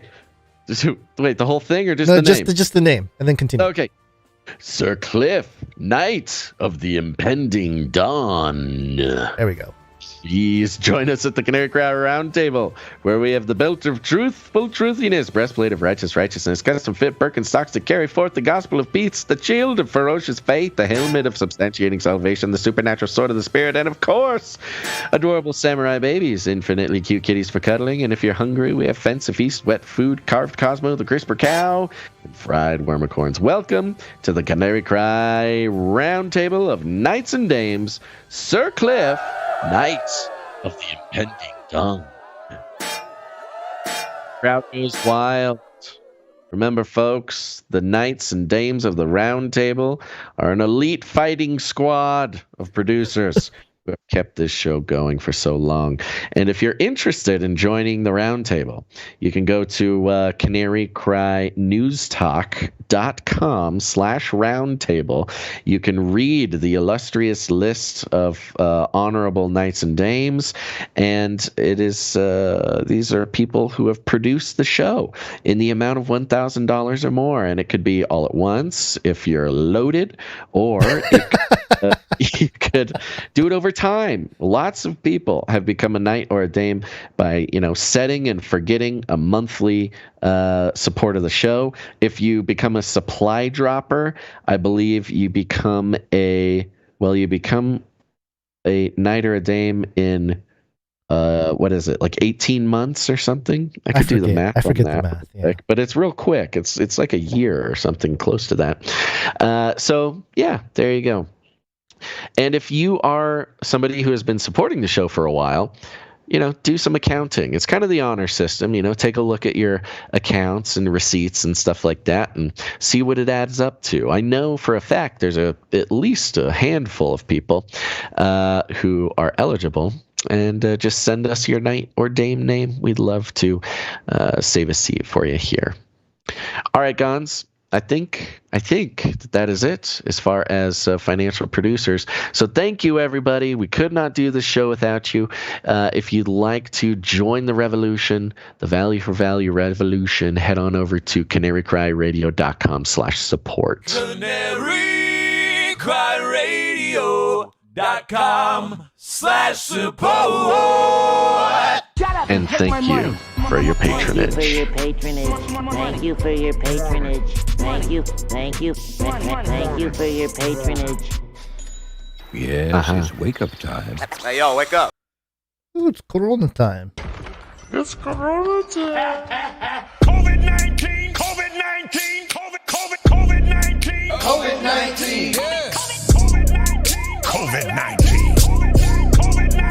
COVID-19. Coronavirus! I am vaccine. I am vaccine. Vaccine, number one way. One would hope that we don't have to censor on YouTube and stuff, because the stuff that is being published in the mainstream now is very similar to what we were saying a couple years ago. But CNN here, just to kick us off. Yeah. I forgot to think about this. This is a good example, folks. And good. Thank you for reminding me, Guns, because timestamp this right now. Yeah. Because when we get a strike for playing this clip, cyberbullying and reading the article we are about to read, we almost certainly will get a strike for this. So YouTubers, get ready.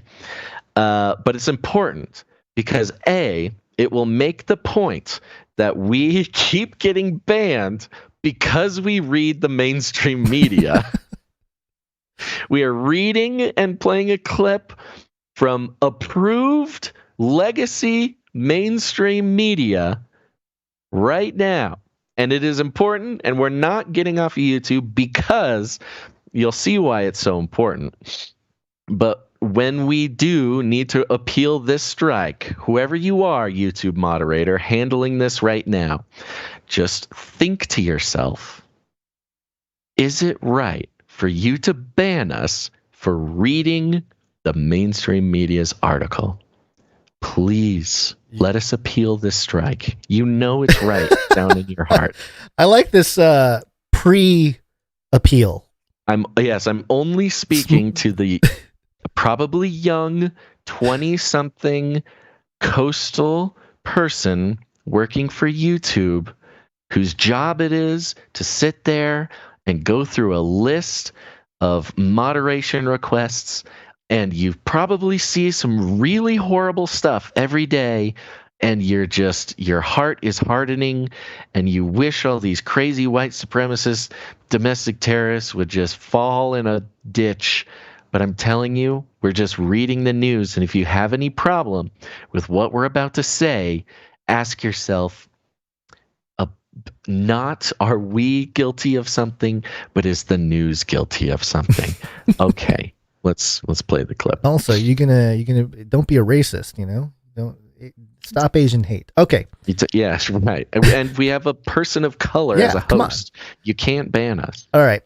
So this is CNN. This is Anderson Super Cooper, and having an interview with Bill Gates. And I think the crux of the clip here is really Anderson Cooper's struggle to ask this question, because it goes against every fiber of his being, especially his last couple years.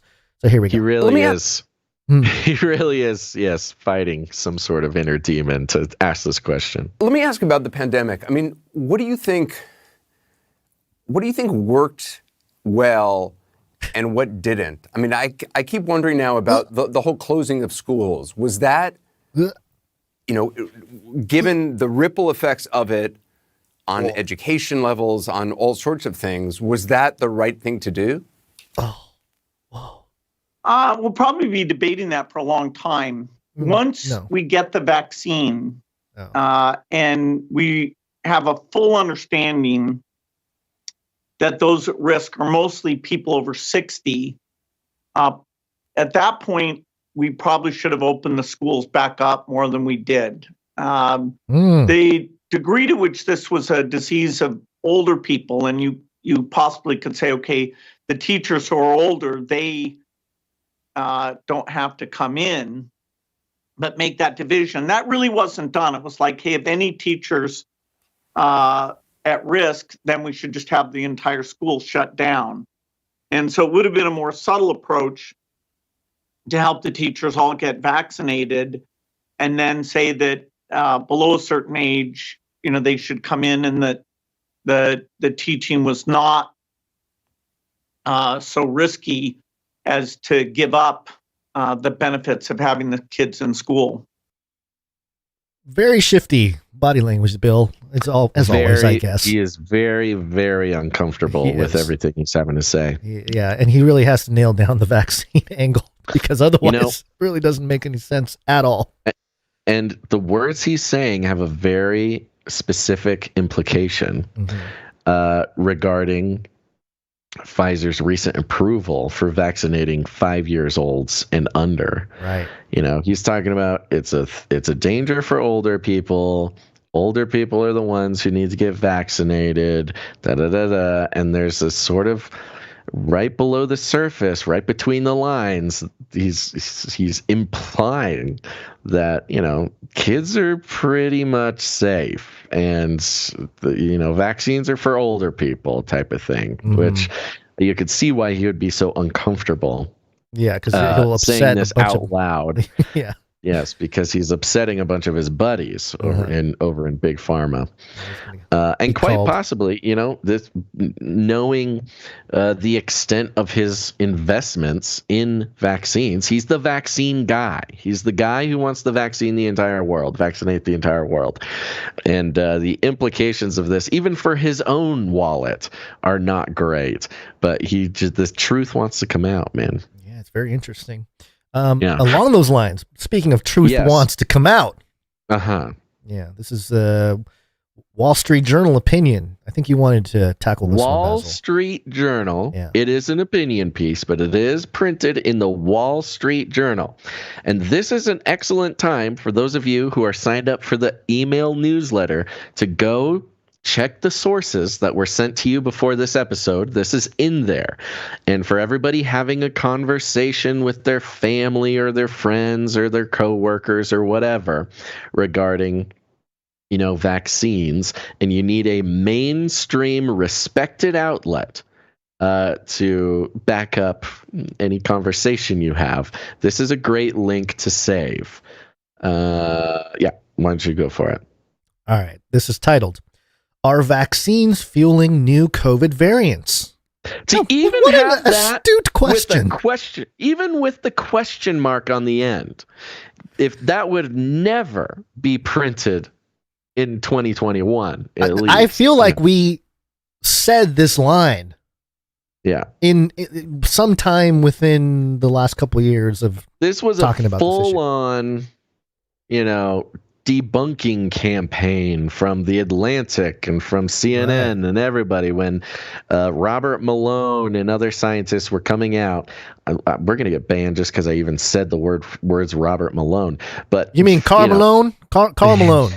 Carl Malone. He meant Carl Malone. When Carl Malone came out and said, vaccine expert Carl Malone said that vaccines, may be the reason for these variants, that you can't vaccinate yourself out of a pandemic, and people were banned from YouTube and censored and called anti-vax terrorists and all these things. Suddenly, it's popping up in a headline in the Wall Street Journal. Let's read it. All right. Public health experts are sounding the alarm about the new Omicron variant dubbed XBB that is rapidly spreading across the Northeast U.S. Some studies suggest it is a different from the original COVID strain from Wuhan as the 2003 SARS virus. Should Americans be worried? It isn't clear that XBB is... Hold on. Let that sink in. They're saying the current COVID variant, XBB, is as different from COVID, the OG COVID, as COVID is from SARS. Now, COVID is not SARS. Yeah. They are two different diseases, and yet we are calling something with an equal distance in similarity a variant of COVID. Hey, virus equity. Okay. The logic of that, well, let me rephrase that. The illogic of that, the lack of logic, is astounding. It's basically not even the same disease anymore, and yet they just have to keep calling it a variant. But okay. It isn't clear that XBB is any more lethal than other variants, but its mutations enable it to evade antibodies from prior infection and vaccines, as well as existing monoclonal antibody treatments. Growing evidence also suggests that repeated vaccinations may make people more susceptible to XBB. Huh? Uh-oh. And could be fueling the virus's rapid evolution. What? Wall Street Journal? What are you saying? What conspiracy nonsense is this? Vaccines driving down the immunity to COVID? This cannot be. It's helping the virus evolve? By the way, this is an opinion piece, but it's by Alyssa Finley, who is a member of the Wall Street Journal's editorial board. Yeah. So she's on the editorial board. This is not just like an op-ed that came in from some, right-winger Wall Street type. Wow, this is someone on the editorial board. She must. Interesting. If she was in fact there throughout the whole process. Prior to Omicron's emergence in November 2021, there were only 4 variants of concern: Alpha, Beta, Delta, and Gamma. Only Alpha and Delta caused surges in infections globally, but Omicron has begotten numerous descendants, many of which have popped up in different regions of the world, curiously bearing some of the same mutations. It's like somebody's purposely spreading it around. Quote, such rapid and simultaneous emergence of multiple variants with enormous growth advantages is unprecedented, a December 19th study in the journal Nature notes. Under selective evolutionary pressures, the virus appears to have developed mutations that enable it to transmit more easily and escape antibodies elicited by vaccines and prior infections. The same study posits that immune imprinting may be contributing to the viral evolution. Vaccines do a good job of training the immune system to remember and knock out the original Wuhan variant. But when new and markedly different strains come along, the immune system responds less effectively. Huh. Oh, imagine that. You walk in with a whole new costume, you can't even recognize who it is. Not too offensive.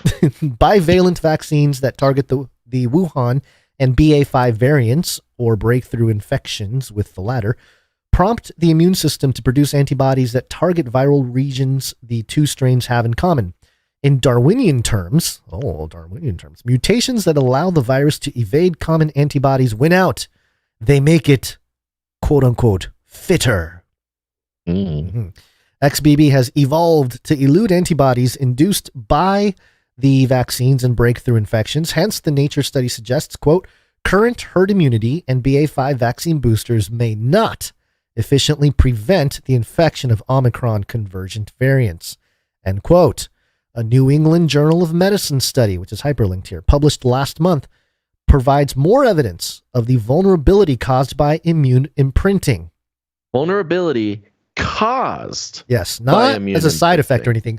Direct cause. Yeah, interesting. Directly caused by the immune printing of the vaccines, causing vulnerability. Neutralizing antibodies of people who had received the bivalent were 26 times as high against the original Wuhan variant as they were against XBB, and 4 times as high as they were against Omicron and the BA.5 variant. Similarly, a study this month in the journal Cell found that antibody levels of people who had received 4 shots were 140 times as high against the original Wuhan strain as the XBB variant. So, wow, okay. A bivalent booster only slightly increased antibodies against XBB. Experts nevertheless claim that boosters improve protection against XBB. That's disinformation, to use their favored term.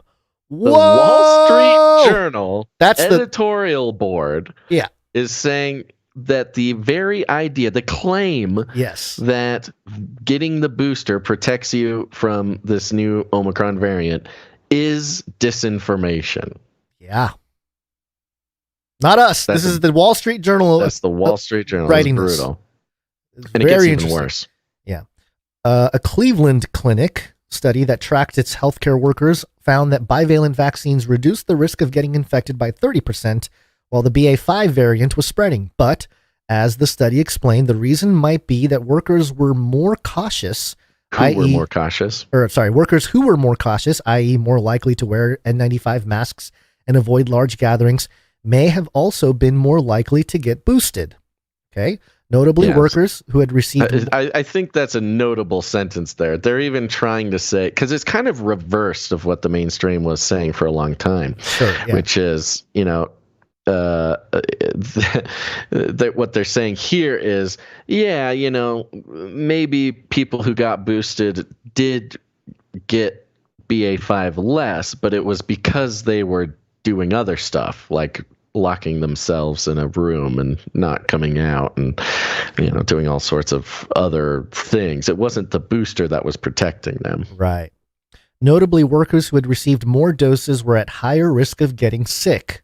Oopsies. Should you read that one more time? Notably, workers who had received more doses were at higher risk of getting sick. Huh. Wow. Weird. Those who received 3 more doses were 3.4 times as likely to get infected as the unvaccinated, while those who received 2 were only 2.6 times as likely. Yeah. Wow. So every time you get vaccinated, you up your chances of getting sick by 1.2. Oh my gosh, that is the exact opposite of what it's supposed to do. Well, why? I thought that was a conspiracy theory. Quote, this is not the only study to find a possible association with more prior vaccine doses and higher risk of COVID-19, the authors noted. Quote, we still have a lot to learn about protection from COVID-19 vaccination. Huh. The way that's written is funny? The way that's worded is kind of like funny. Okay. I thought it was going to stop for a second. Like, we still have a lot to learn about protection from COVID-19. But it says, we still have a lot to learn about protection from COVID-19 vaccination. Which means we don't know enough about protecting ourselves from the vaccine. And in addition to a vaccine's effectiveness, it is important to examine whether multiple vaccine doses given over time may not be having the beneficial effect that is generally assumed. Wow. Oh my goodness. 2 years ago, vaccines were helpful in reducing severe illness. Were they? Particularly among the elderly and those with health risks in diabetes and obesity. But experts refuse to concede that boosters have yielded diminishing benefits and may even have made individuals and the population as a whole more vulnerable to new variants like XBB. It might not be a coincidence that XBB surged this fall in Singapore, which has among the highest vaccination and booster rates in the world. Over the past several weeks, a XBB strain, XBB, it just sounds like a crypto, XBB, the next XBB, great crypto. Yeah. I was thinking it sounds like a robot from Star Wars. That's too. true. You're right. Yeah. A XBB strain has become predominant in New York, New Jersey, Connecticut, and Massachusetts, making up about 3/4 of virus samples that have been genetically sequenced. The variant has been slower to take off in other regions, making up only 6% of the Midwest. And 20% in the South. Yeah. So it seems like the less vaccinated regions are having significantly more luck fending off XBB. Yeah. Interesting. Yeah. The Northeast is also the most vaccinated and boosted region in the country. Hospitalization in the Northeast have risen too, but primarily among those over 70. One reason may be that the T-cell response, the cavalry riding behind the front-line antibodies, is weaker in older people. The virus can't evade T-cells elicited by vaccines and infections as easily as it can antibodies. Because the T-cells, younger people are still well protected against new variants. Another reason may be that monoclonal antibodies are ineffective against XBB, and many older people who catch COVID can't take the antiviral Paxlovid because they have medical conditions such as severe kidney disease or take drugs that interfere with it. The Biden administration's monomaniacal focus on vaccines over new treatments has left the high-risk Americans more vulnerable to new variants. Why doesn't that seem to worry experts? ? End of article. Yeah. This person is going to get fired by the Wall Street Journal. I don't know, man. It's crazy. I mean, the idea that the vaccine was formulated in such a way to require unending boosters, that would become less and less effective. You need your booster every year to make your immune system addicted to, boosters, was at least it was presented as such an extreme online radical position that it was like the pinnacle. I guess nanobots would be the pinnacle, but it was one of the peaks of like full anti-vax dangerous person thing to believe. And now it's just straight up getting printed by the editorial board in the Wall Street Journal because the science backs up exactly what the sort of exiled experts at the beginning of the pandemic were saying the whole time, which is this is not what you want to do. This is going to create more problems. There was an article recently. I didn't bring it, and I don't think I can figure out where it came from so fast. But there was, these headlines. We've seen them before, but they started popping up again recently of like the next pandemic is coming, but we don't know where from. Yeah. I think it's interesting because it just seems like it's, the next biggest danger is caused by perpetual boosting from COVID. It's this weird, like, it's the forever virus. Yeah, like how we have the forever war. Yeah, exactly. Yeah, which I somewhere I have a clip of a huge rant that I went on in 2021 about that. Real quick, before you go on here, I did find this science.org article from September of 2021. The headline reads, "Vaccines will not produce worse variants." So, direct contradiction there between science and, admittedly, September 2021. So it's been over a year. But who posted that? Science.org. So, of course. Yeah. All right. Well, allegedly, the Fauci files are dropping this week from Elon on Twitter. So we'll see what comes out of that. But I love how it just keeps getting more exciting. You know who we should go into the metaverse? Dr. Malone should just walk around as Dr. Carl Malone in the metaverse, Sure. Yeah. All right, that was cheesy. I'm sorry. That was pretty bad. No worries. This is this is similar. It's a related thing, but it'll transition us into some metaverse talk here. Healthnews.com headline: Metaverse pharmacies. What to expect? Oh, good. Yay. Metaverse pharmacies, Gons. Yeah. Now, this article is kind of annoying because it's broken into sections. First section is what is the metaverse? Yeah, blah, blah, blah. Most of us here listening to this show, we know what the metaverse is. Then it said metaverse pharmacy. What would it offer? And it talks about prescription drugs, beauty, wellness, personal care, healthcare services, better ways to monitor their prescriptions, learn how to take drugs, receive reminders, track their medicine, etc. But how would a meta pharmacy work? Okay. Let's find out. Now, how will this work? That's what we're all wondering. Aragorn Mulendik, I have no idea how to pronounce this name, the chief marketing officer at your open metaverse and podcaster. Ooh, he's a podcaster. Hey. Invites you to 2030. I wonder why 2030. Huh. Yeah, I wonder if they got a memo. Aragorn got a memo from the lizard people. Aragorn. Over 1 billion people will be using VR headsets by that time. Hey. Oh, that's nice. That's a lot of friends you got over there. I'll have some more fellow VR headset people. Although I have been getting used to doing the show without it. But sure, yeah. And the metaverse market will have reached $1 trillion. Ooh. Here's how the metaverse pharmacy would work. Okay. Here we go. Get a meta consultation. As a patient, you would come to the meta pharmacy as a digital avatar and receive medical advice through a meta consultation. Wait, how do I meta? How do I get a digital avatar? What are they talking about?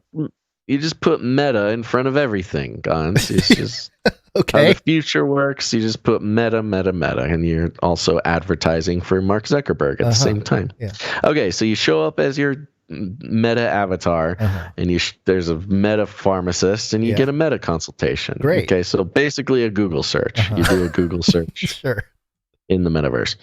Pick prescription drugs as NFTs. Blockchain. Oh yeah. The meta pharmacist would take the prescription drug from a virtual shelf as a non-fungible token and hand it to your avatar. Whoa, the future. Now, this is problematic, I think, because, NFTs, the whole thing with NFTs, and for those who are listening, NFTs are not just JPEGs of monkeys, stuff like that. This is just a non reproducible digital object. So there's no copy and paste with NFTs. That's kind of the whole thing. Yeah, it's like a license. It can be art, or it could be a prescription, right? Like a piece of could data. Be music. It could be anything. Yeah. So I think this is funny because then in your NFT wallet, there's some HIPAA issues coming up with some HIPAA laws need to be worked around here because if everybody can see your prescription drugs in your NFT wallet, I don't know about this. This is why we need layer 2 solutions. They're working on ZK rollups. There's optimism. There's all these new technologies and weird words that probably don't make sense to many of you listening that are supposed to create a way for you to maintain a certain type of privacy within your crypto wallets and stuff, or sub wallets or whatever it may be. Yeah. Take it up with the medical board, Guns. All right, so let's keep going. Pay for medicine with cryptocurrency. Hey, my Doge can buy me my next can of pills. That'll be getting you your old man pills here soon. You would pay for medicine using digital coins that are validated in a blockchain. And on the transaction would be marked in your virtual health record. Oh, good. Yes. Put your Bitcoin on your health record. No. You would receive the physical. This is the best part. You might be thinking, okay, I have my NFT. How do I get my actual medicine? I'm glad I have this representation in the metaverse. Here it is. Receive the physical drugs delivered by a drone. Why? What's the point of that? I don't understand. Once the virtual experience is done, the medication would be delivered by a drone to your physical address. Metapharmacists will require additional training in the metaverse therapeutics. Oh, wow. This way, they will be able to create metaverse personalized plans and refer you as needed for financial advice to a relevant company in the metaverse. The old direct-to-patient business model is replaced with the direct-to-avatar model. So you as a patient don't even matter anymore. It's about your avatar. This is you know what this creates too? No. Man. Annoyance? Oh, annoyance for sure. But that extra layer that I've been talking about, the arbitrary layers, right now, if the government sends you mail or something like that, you can say, I didn't get the mail in the mailbox. Something must have happened, right? Sure. But now they're going to have this public record of nope, we sent it to your avatar, sir. Please check your wallets. You have all the information there. And if you say you don't have it or you don't have access to it, there's a ledger that keeps track of it. A blockchain trail. Yeah, so they can't. You know what this will do is create a new career in crime. Yeah. You can become a drone pirate. Not pilot. Pirate. A pirate. Yeah. You'll have all these junkies with butterfly nets trying to catch drones out of the sky and steal people's drugs. This is a great... That is the excuse. That is the excuse to arm the robots, the drones. Yeah, exactly. Now they'll all have tasers to fight off the drone pirates. This is starting to look more and more like Arnold is going to show up any minute here. I'm telling you, trying to stop the whole thing. Then, of course, I don't know why they do this, but they have this next section. Meta pharmacies may expand into space. Of course. Whoa. Companies like SpaceX and Virgin Galactic are already exploring space outside Earth's atmosphere. Therefore, pharmacists may need training in space medicine and space social prescribing to join spaceships. What in the good God are you talking about, Health News? They're ahead of the curve, man. They know. They know we're all going to be heading on to those spaceships one of these days, and they just want to get ahead. Absolutely crazy. I mean, they're thinking of for all those space humans, we're going to have space metaverse pharmacies. Imagine if you can get all the food that you're going to feed the pairs of animals before Noah was, or while Noah was building the ark. And one of the sons must have done that. It's good business. Yeah, Dad. Yeah, Dad. This is it's weird. It's interesting because over COVID, we all sort of adapted just a little bit more to a purely digital life. Yes. You know, we adapted a little bit more. We all started working over the internet, shopping over the internet, you know, doing everything, socialize, everything over the internet became almost entirely digital, some people's lives. Not everybody, but as a society, there's a lot of adapting to that. And now the pandemic is over and the life is kind of getting back to normal for the most part. It is. There's some things of course kind of held on, but it's this very interesting dichotomy in that during the pandemic, everything was digital. The economics of society shifted towards the digital. The lives of people shifted towards the digital. Physical businesses, physical experiences, physical everything kind of went down the drain. And everybody kind of got used for a while to living almost exclusively digitally, with the exception of baking like sourdough bread and stuff like that. And as a result, we saw horrible things happen. I mean, the education of children suffered. The mental health of everybody suffered. You know, the human creature started suffering unimaginably because of this shift into a digital life. And now things are kind of going back to normal. People are, you know, you can still get your drugs delivered like in the mail. I don't know why they needed to go with drones on that, but okay. But more or less, you could continue the digital lifestyle that the pandemic sort of instigated. But I think the problem there is, even though the economic forces prefer the digital world because it's cheaper to do business and the margins are higher, they're realizing that it's also actively killing people and hurting society. You know, to be living in this life where you stay at home and click clack on your phone or your computer and you can live your whole life that way is incredibly unhealthy for the human brain. So they don't want to actually shift out of the digital economy because you make too much money. But they've decided the metaverse is like this.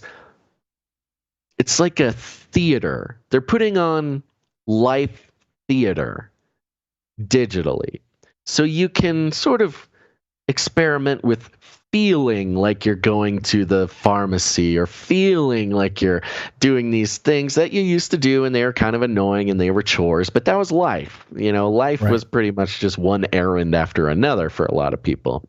Still is. And it still is, you know, and for those who are kind of adapted to the digital life, turns out that going and doing errands in town had some sort of mental benefit over doing everything on the internet. So they're sort of creating this theater of life online, I think in hopes of creating some sort of sustainable digital life. You know, we talk about how, of course, in the future we'll all be stuck in our Amazon nutrient pods and we'll never get out. We'll be floating in some sort of jelly and we'll be in VR and live our entire lives that way in the metaverse and et cetera, et cetera. But it's like people realize that that's stupid a little too early and they don't want to do that. They want to go to an actual physical pharmacy for their own mental health.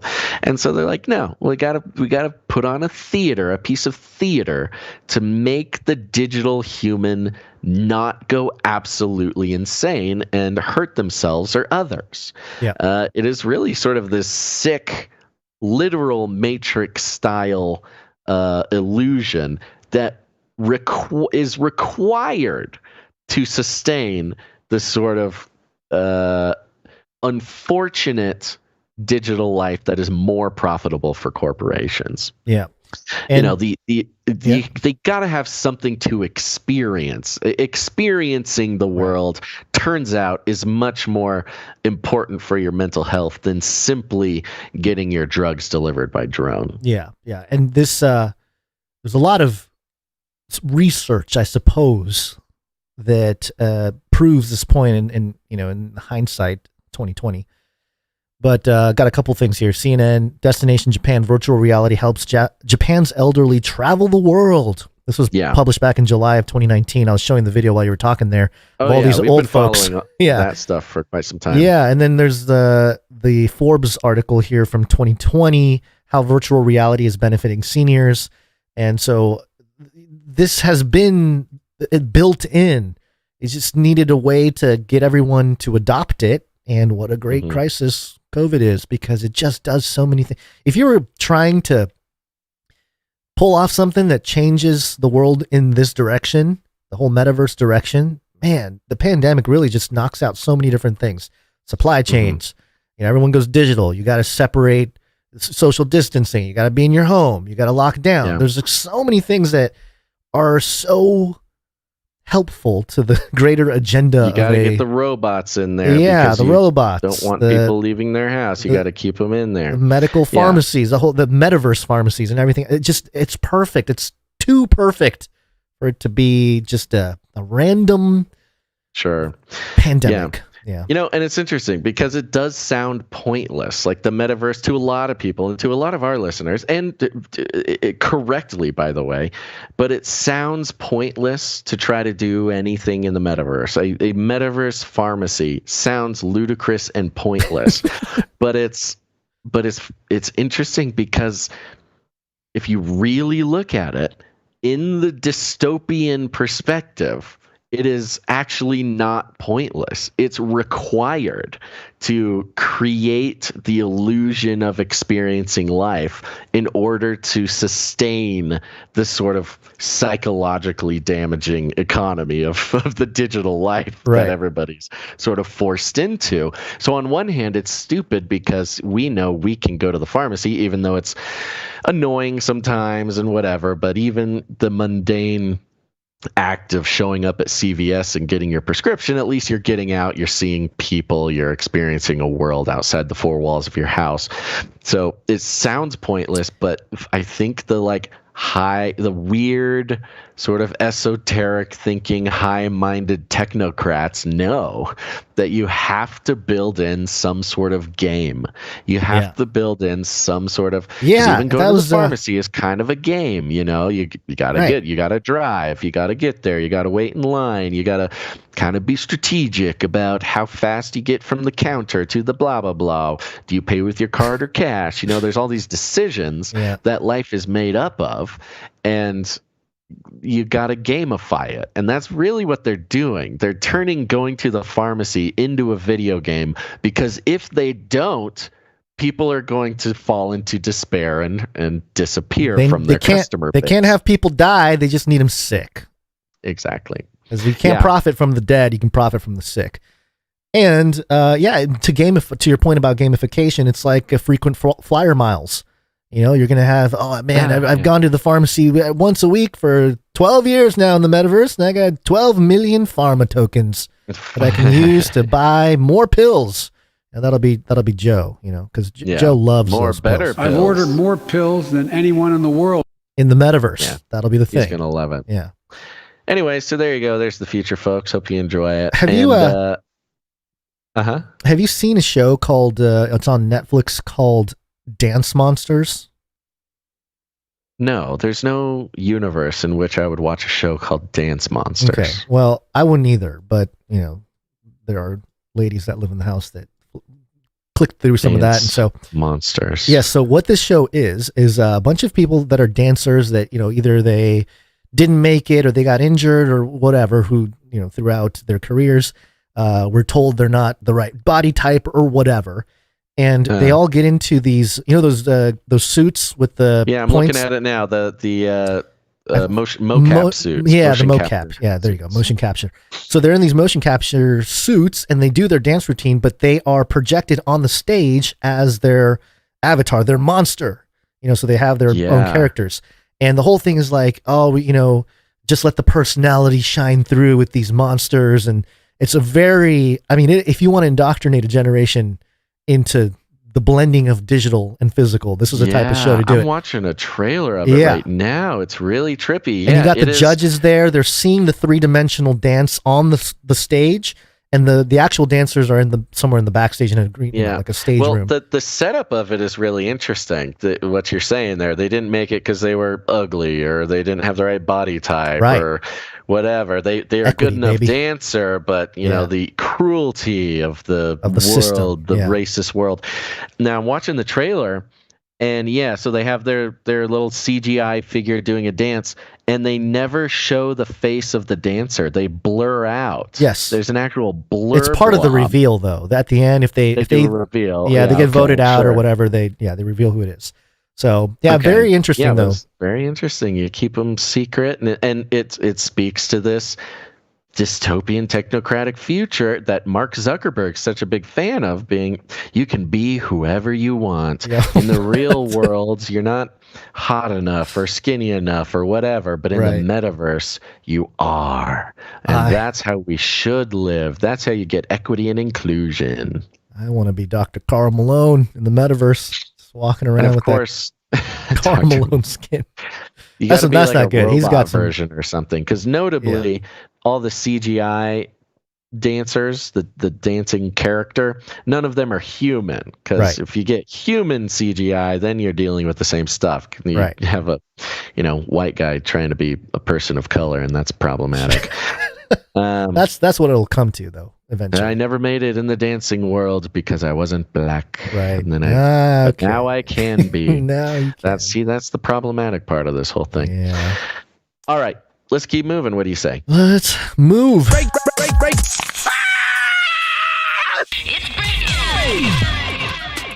This is a break. Don't just consume the content, but become the content. Become the content.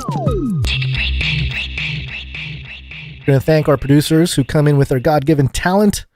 We ask all who have God-given talent to consider contributing to the show, build the culture behind the community here at Canary Cry News Talk, and help us out with some art or music or jingles or whatever it may be.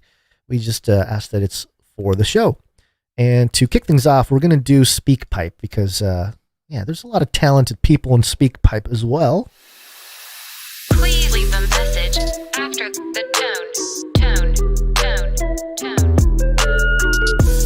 At the tone, please record your message. Leave a message. Beep. Message. Go to canarycrynewstalk.com and look for a green tab on the right side or the bottom. Click on it. It'll give you a little pop-up window that allows you to record a message of up to 1 minute and 30 seconds. Gives us the right to play it or not. And the first one here is from James. James has a message.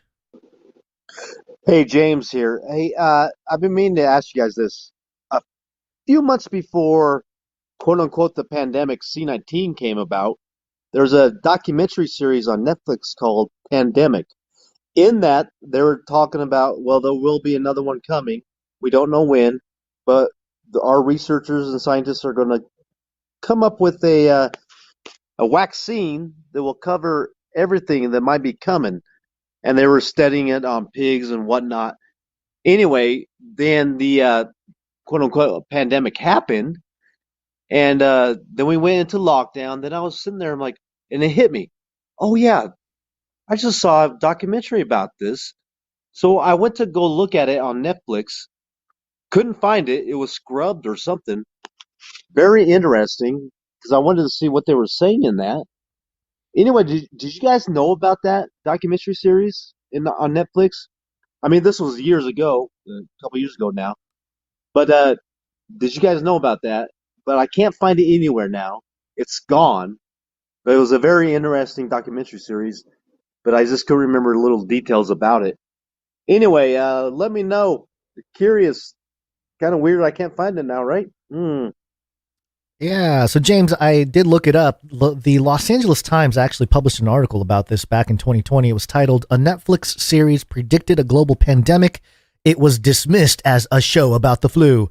And, we talked about this. We did. And early on. Yeah, and I like the article because, it talks about the humanitarian thing with the pandemic. It's called Pandemic, How to Prevent an Outbreak.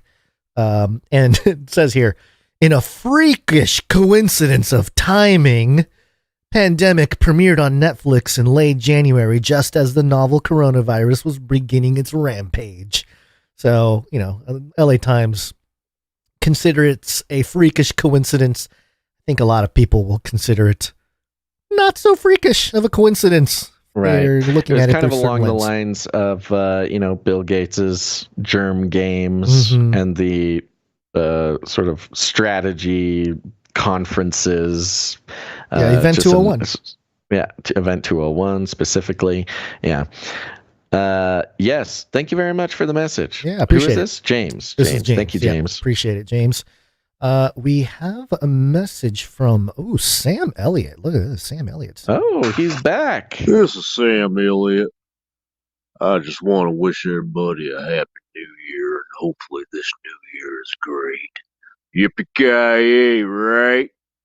Canary cry, people. Thank you, Sam. It's great to hear from you. Been a while. Yeah. I'm glad to have you back on the show. That's good to hear you. Yeah, it's definitely been a while. They all came in. Had some people that haven't been around in a while. Paulie the Gambino. Oh, Paulie's back. Yeah, Paulie's back. Let's hear him. Hey, Paulie here. It's been a while, people, eh? Right? I know it's been a while since I've called in here. Let me tell you something. I've been listening. I've been watching, okay? Don't look me up. But listen, I just heard Sammy Elliott there. Little low key. I think he's a little low key for the new year. So let me tell you something, Canary Cry people. Happy New Year. Let's make it a great year. Bada boom. Bada boom. You pumped? Polly coming in with the hype at the beginning of the year. Appreciate it, Polly. Hope things are going well over there. And we won't look you up. Don't worry. Yeah, don't worry. Yeah. But glad to have you back on the show. Yeah, absolutely. Good to hear from you. Great way to bring in the new year. All right. Let's do some, I believe we have audio production.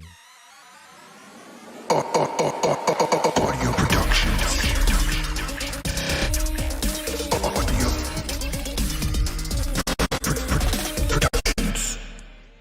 We got a note here, which, by the way, I don't know if you saw this, Basil, but it's from Boot Knife Fox. And he said no need to read on air, but it was a great note, so I'm going to read it on air. It says here, this is a jingle for the most chill truther podcast anywhere. Thanks for not using buzzwords like eminent or phrases like it's all going down, which we have used those phrases more for fun. Because chill people don't even know what those words mean. Thanks for making such a relaxed, fun show. See, I thought that was a great note.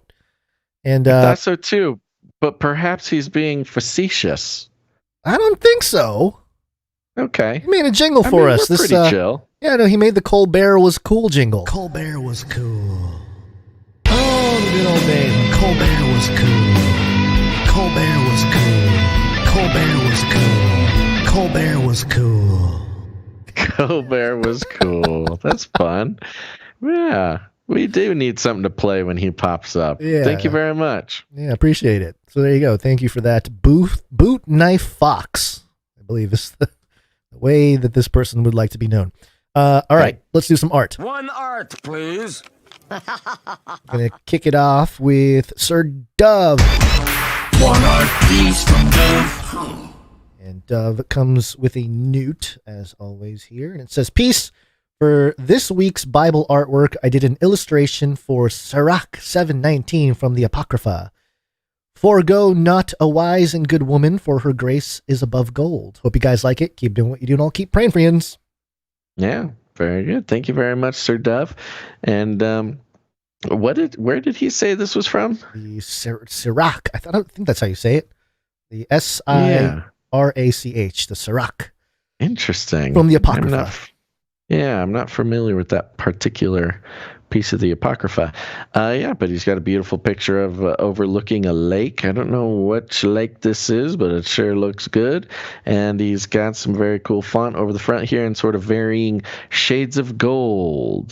Say, forego not a wise and good woman. The O in woman is a cute little female smiley face. For her, what is above gold? Her worth is above gold. Thank you very much, Sir Dove. Yeah, appreciate it. And those of you who get the newsletter, you can see this in the newsletter. If you click on it, it'll take you to where you can interact more with some of Sir Dove's work. It's her grace, by the way, not worth. Or grace, okay. Grace is above gold. Interact more with his work and even support him if you'd like. Yep, absolutely. Thank you very much, Sir Dove. I think that's it for the art, actually. Yeah, I think so. Okay, we got some microfiction here.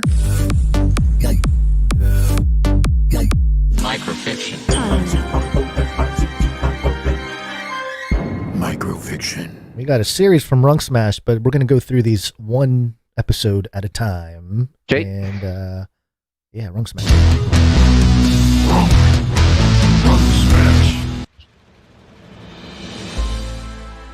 The crowd of terrified believers looks on as the ancient warrior Basil grapples the cloaked figure. The stalemate has begun, but now it is obvious that the dark magic of Klaus and his allies are no match for the power behind the faithful old man.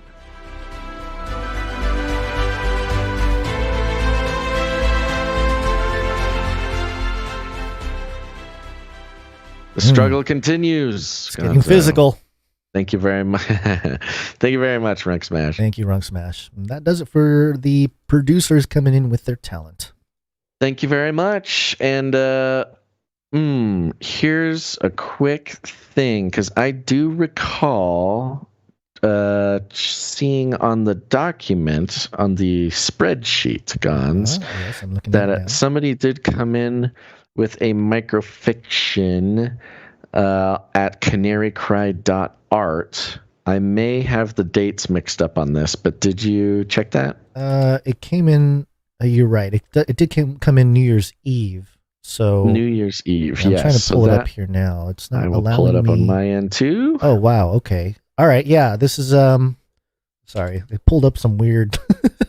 My cut and paste did a binary code in the document, so. Oh, good. Yeah, let's go. This is from. Wait. Yeah, Sorry. Oh, is it in the document? Yes, or is it's the in there. It's document ready still to go. binary It's code? from Stephen Okay. S.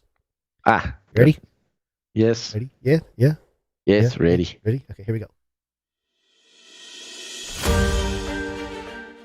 Deep in a State Department office. We have 50 billion is slated for election machines from regime change software that covers the entire continent, and 5 billion for frivolous research grants.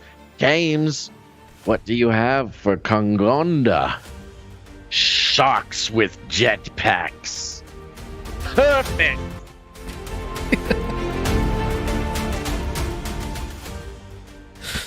Oh man. Okay. Thank you very much, Stefan. Thank you, Stefan. Or Steven. I think it's Stefan. It says Steph N in the document. The argument will go on for the rest of our lives. All right, everybody. If you're a creative person, an artist, a musician, a writer, whatever you do with your creative juices, make something for the show. Make something for us and head on over to canarycry.art. That's right. It's a web address. Can you believe it? canarycry.art. You can fill out the form and upload your work there, and we'd love to feature it on the show. Mm-hmm. And with that, it's time to get on with the show. Have you ever heard of the Nephilim, my dear? What's a Nephilim? Why, they're found in Genesis chapter 6. You reached chapter 6? So a new discovery. Antarctica.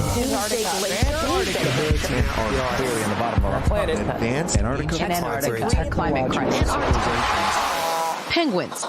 Penguins and Nephilim. Penguins. Yes, penguins and Nephilim together once again. Apparently. according to the dailymail.co.uk. Antarctica penguins pass mirror test. Flightless birds show signs of self-awareness in experiment. Dun, dun, dun. The demons know they are in the bodies of little birds that cannot fly. A species of penguins is the latest newcomer to the small list of self-aware animals. Scientists performed mirror tests with a dozen Adelie penguins living in East Antarctica and found the flightless birds recognized themselves in 2 of the 3 experiments. The successful... I think it is pronounced Adelaide penguins. Adelaide, what did I say? That's something else. Adelie? Okay. Yeah. It's an Adelie.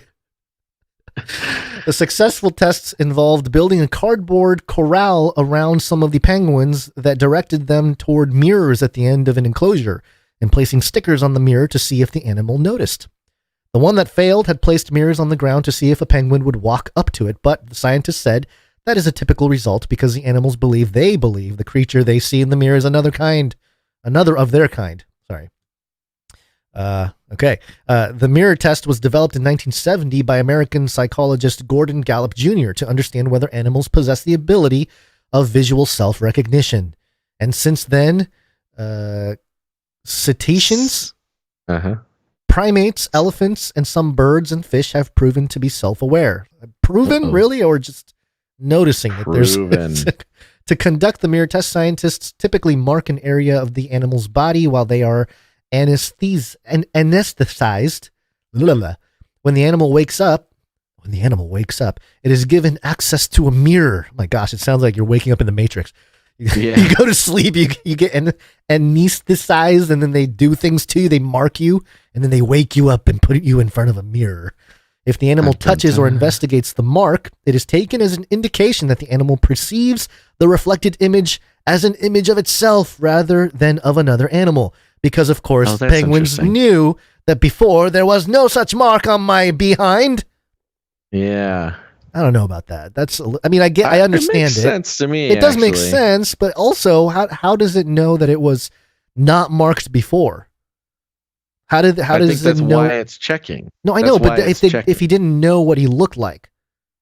Anyway, all right. A trio of researchers, one of the Indian government's Ministry of Earth Sciences, another with the Indian Institute of Technology, Bombay, and the third with the National Institute of Advanced Studies, also in India, set out to see if Adelie penguins have such abilities. The team conducted 3 tests, with the first involved mirrors set up in the penguins' path to observe their reactions individually and as a group.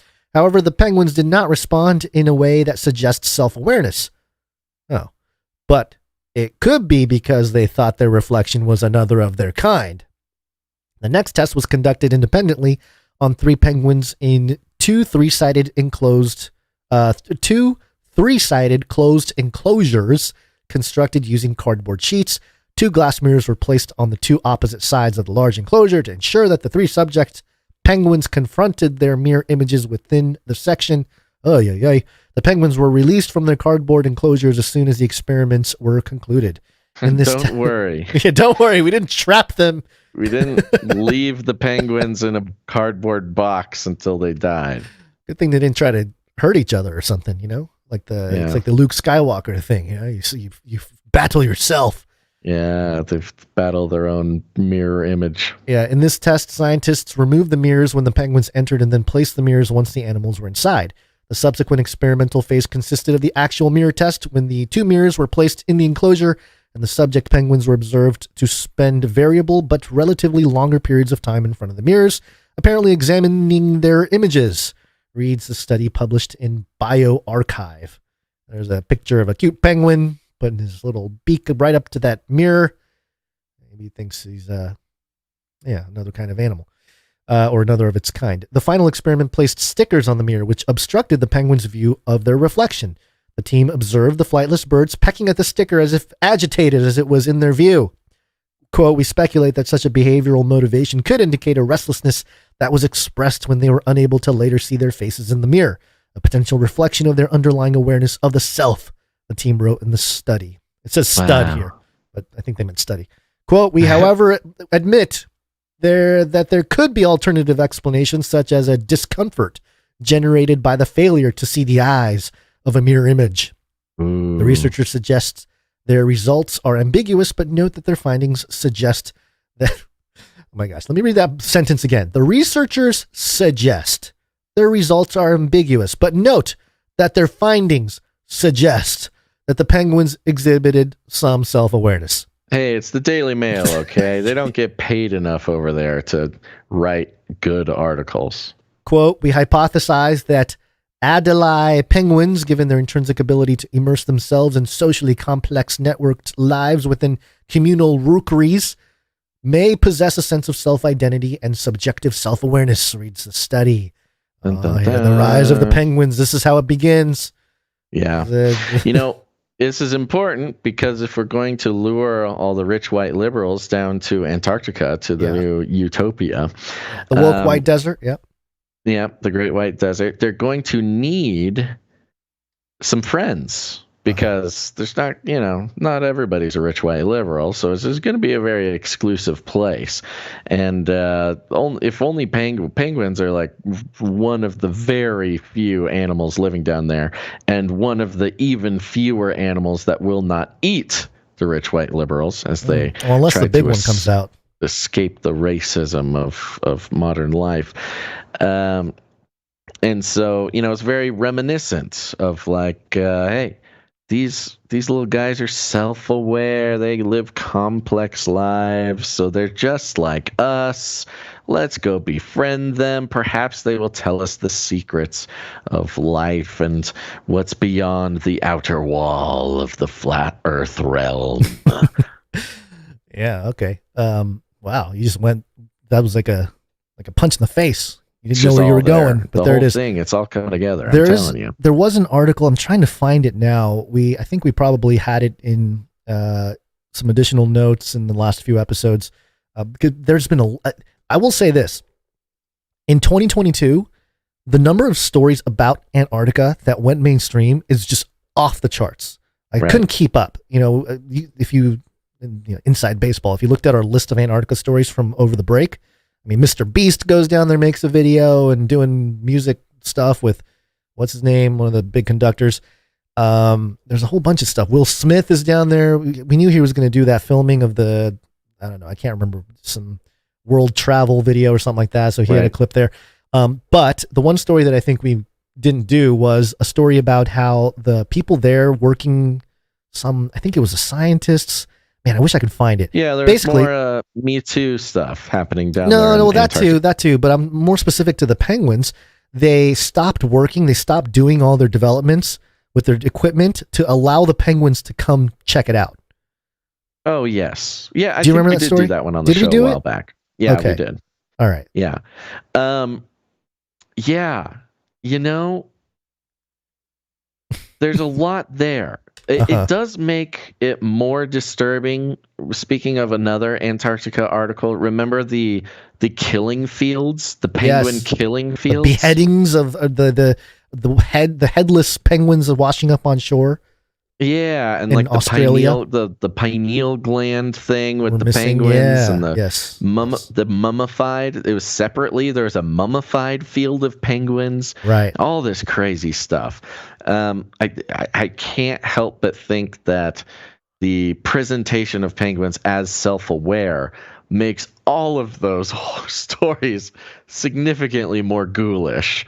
That these penguins are living some sort of richer life and then sort of being slaughtered in a mass penguin genocide for some nefarious reason.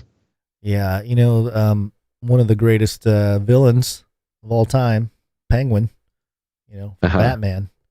Maybe this is just the first steps towards creating that real villain in real life, Maybe penguins are all villains. They've been villains all along. We've thought they were so cute and could dance really good. That's how they get you. They're elegant demons. They're come elegant demons. They come in. Penguins, the elegant demons.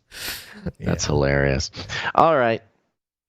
Sounds good. You ready to go? I am ready to go. Yes.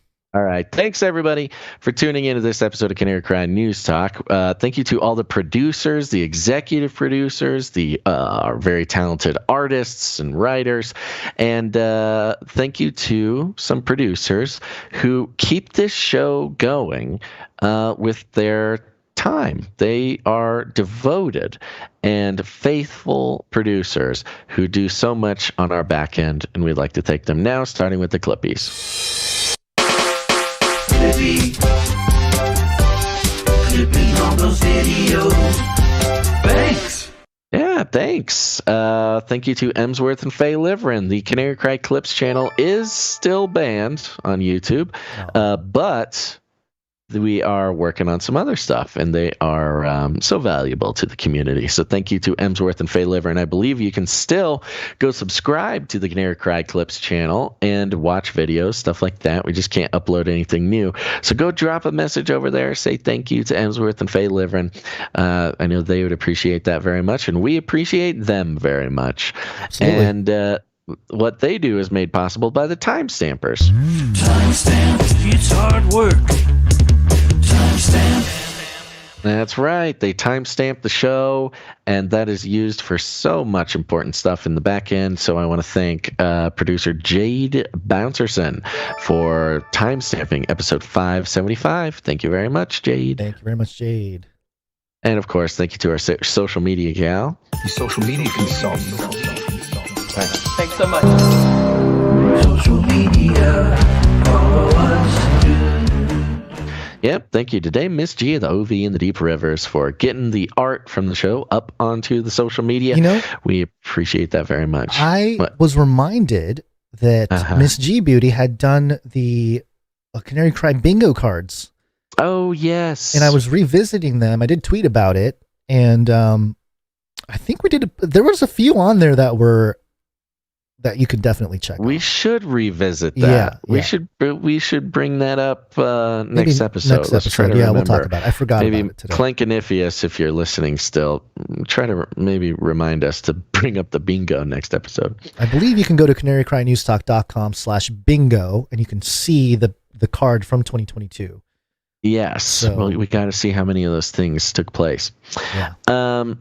There you go. Okay. Go to canarycrymeetups.com. Sorry, I was doing the jingle thing. Okay, here we go. Canary Cry Meetups.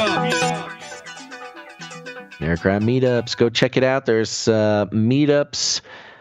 Let's see. I don't have it up. What's the next meetup? Isn't there one in January? You know what? We did get a message from somebody that wanted to put together I think Mr. We have Jag. a potential meetup in Germany. Right. Mr. Jag was, this month, but we don't have a date yet. Yeah. I thought we had meetups planned in January, though. I don't remember. If it is, then let us know. There? There's nothing on there, yeah. Is there nothing on the website? No, nothing on the website. Oh, okay. I don't know. It says none. Get on it, people. That's what it is. Yeah. Yeah, holidays, the meetups always slow down. But it's a new year, new time to get some meetups. So wherever you are in the world, if you want to put on a Canary Cry meetup, it is almost certain that there is at least a handful of Canarians around you, especially if you're in the U.S. So just let us know. Pick a time and a place. It could be something fun. It could be a pizza restaurant or a mini golf course or a park or whatever. Ooh, golf. Or golf. Gonz is a big fan of golf, apparently. I'm picking up. That's one of the things that's going to happen this year. That's your New Year's resolution. It's not a resolution. It's just going to happen. My mother-in-law wants to take me onto the golf course. And I obsessed for the last couple days. I've been obsessing over golf. I know nothing about it. So this is not just her plan to get you out into a secluded area with a club in her hand. I mean, anything's possible, but yeah. So I'll let everybody know how it goes. Whatever you want to do, just have a meetup. It'll be wonderful. And let us know about the place and the time, and we will tell the world for you. Go to canarycrymeetups.com. We'll see you there. Mm-hmm. This is fun. See you at the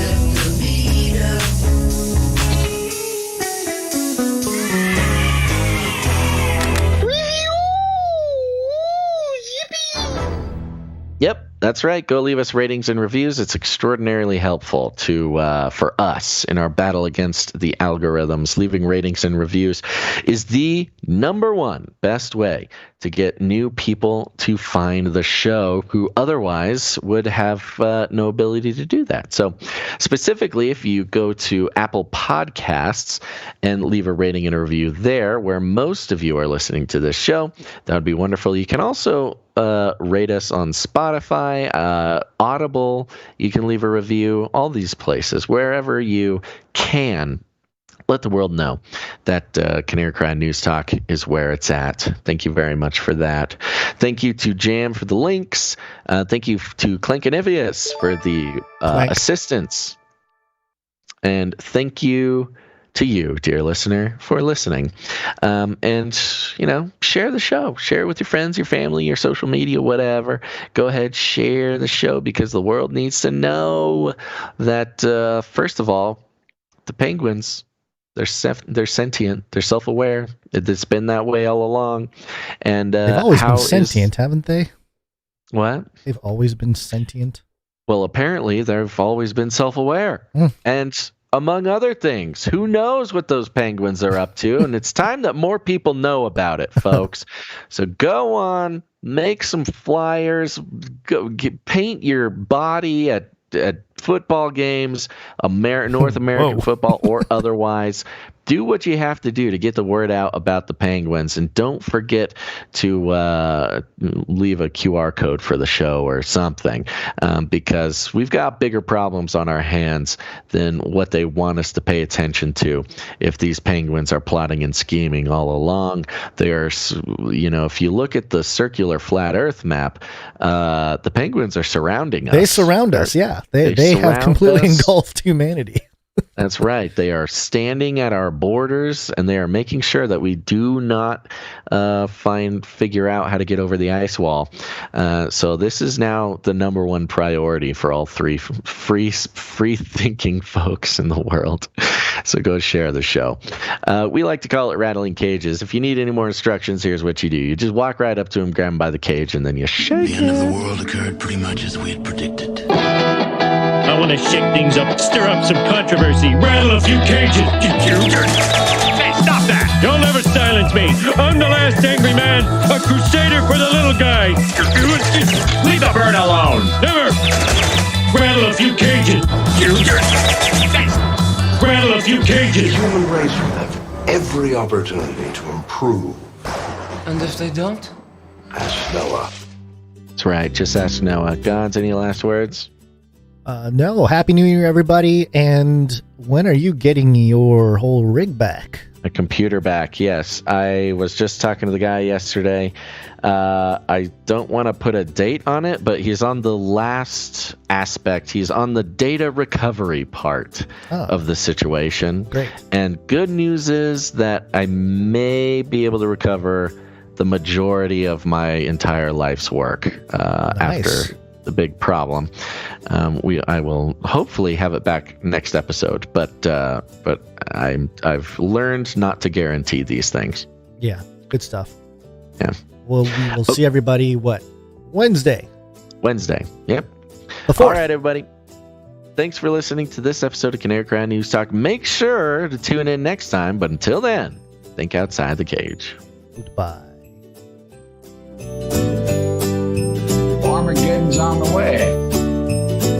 I've ordered more pills than anyone in the world. We will hunt you down and make you pay. Give me a break. I'll keep you warm and safe, and my people too. It will kill. This is the United States of America, for God's sake. This is not about freedom or personal choice. Remember, reality is an illusion. The universe is a hologram. Buy gold. Buy! Can I tell you a sort of a twisted pleasure that I have? It's okay. Clearing out that lint trap. Clearing out that lint trap. Clearing out that lint trap. trap. Clearing out that lint, clearing out that lint trap. Clearing out that lint trap. Clearing out that lint trap. It takes time. Oh, a lint catcher. I love it, man. Hey, you gotta clean this out. It's like, a lint catcher. It's a great reset. A lint catcher. I love it, man. Hey, you gotta clean this out. A lint catcher. I love it, man. Yeah. I love peeling off that big old lint trap, rolling it into a ball, peeling off that big old lint trap. Just like throwing it in the trash, really. Should I be saving this? No. You could knit it into a scarf or something? No. Surely. It's very soft. No. This would make really good fire starter. You are a weird prepper. Hoarder. Like a weird guy, man. Weird prepper. Not normal, like a weird guy, man. Clearing out that lint trap. No. Clearing out that lint trap. Clearing out that lint trap. That lint trap. I know it's gross, folks. A lint catcher. I love it, man. Hey, you gotta clean this out. It's like, a lint catcher. It's a great reset. A lint catcher. I love it, man. Hey, you gotta clean this out. A lint catcher. I love that. I am constantly having to remind myself, wear a pink shirt for the show. Constantly having to remind myself, save the dryer lint, use it as fire starter, knit a scarf, save the dryer lint. And a resounding baka flies through the air across the world.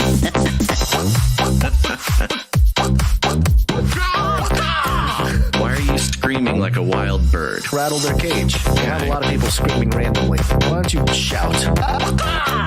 It'll be their call out. You have a lot of people screaming randomly. Go ahead and...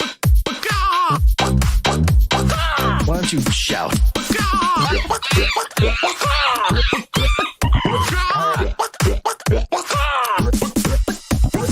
Why are you screaming like a wild bird? Wives in the cosmos, children in the space lane. I'm an adult in a spaceship. Supersonic space lane screamed to life and the vehicle swooped upward. On board, the passengers experienced 3 G's of force from the burst of extreme acceleration and watched the blue sky fade into... We're all gonna die. In the back have been cleared to unstrap. Oh, yeah. In the back have been cleared to unstrap. Yes. It will do it, Richard. Do it, Jeff. Do it for humanity. To all you kids down there, I was once a child with a dream. Now I'm an adult in a spaceship. He can accomplish it. You can too. Big windows, cool. Rocket ship, cool. Space plane, cool. Nukes, cool. Blowing stuff up, cool. Space plane, astronaut, rocket ship. Previous anchor. We have Bezos. He's a human. Just look at him. Go to the bathroom in bags. He can go to the bathroom in the cosmos. It changed everything. Wives in space, children in the cosmos. With your best friend, brother. Wives in the cosmos, children in the space lane. We are headed to space.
crazy psychopaths. Goodbye, everybody. And that's the end. And everyone says, oh, that was fun. Bye-bye, bye-bye. I'm out of here. Bye. CanaryCryRadio.com/support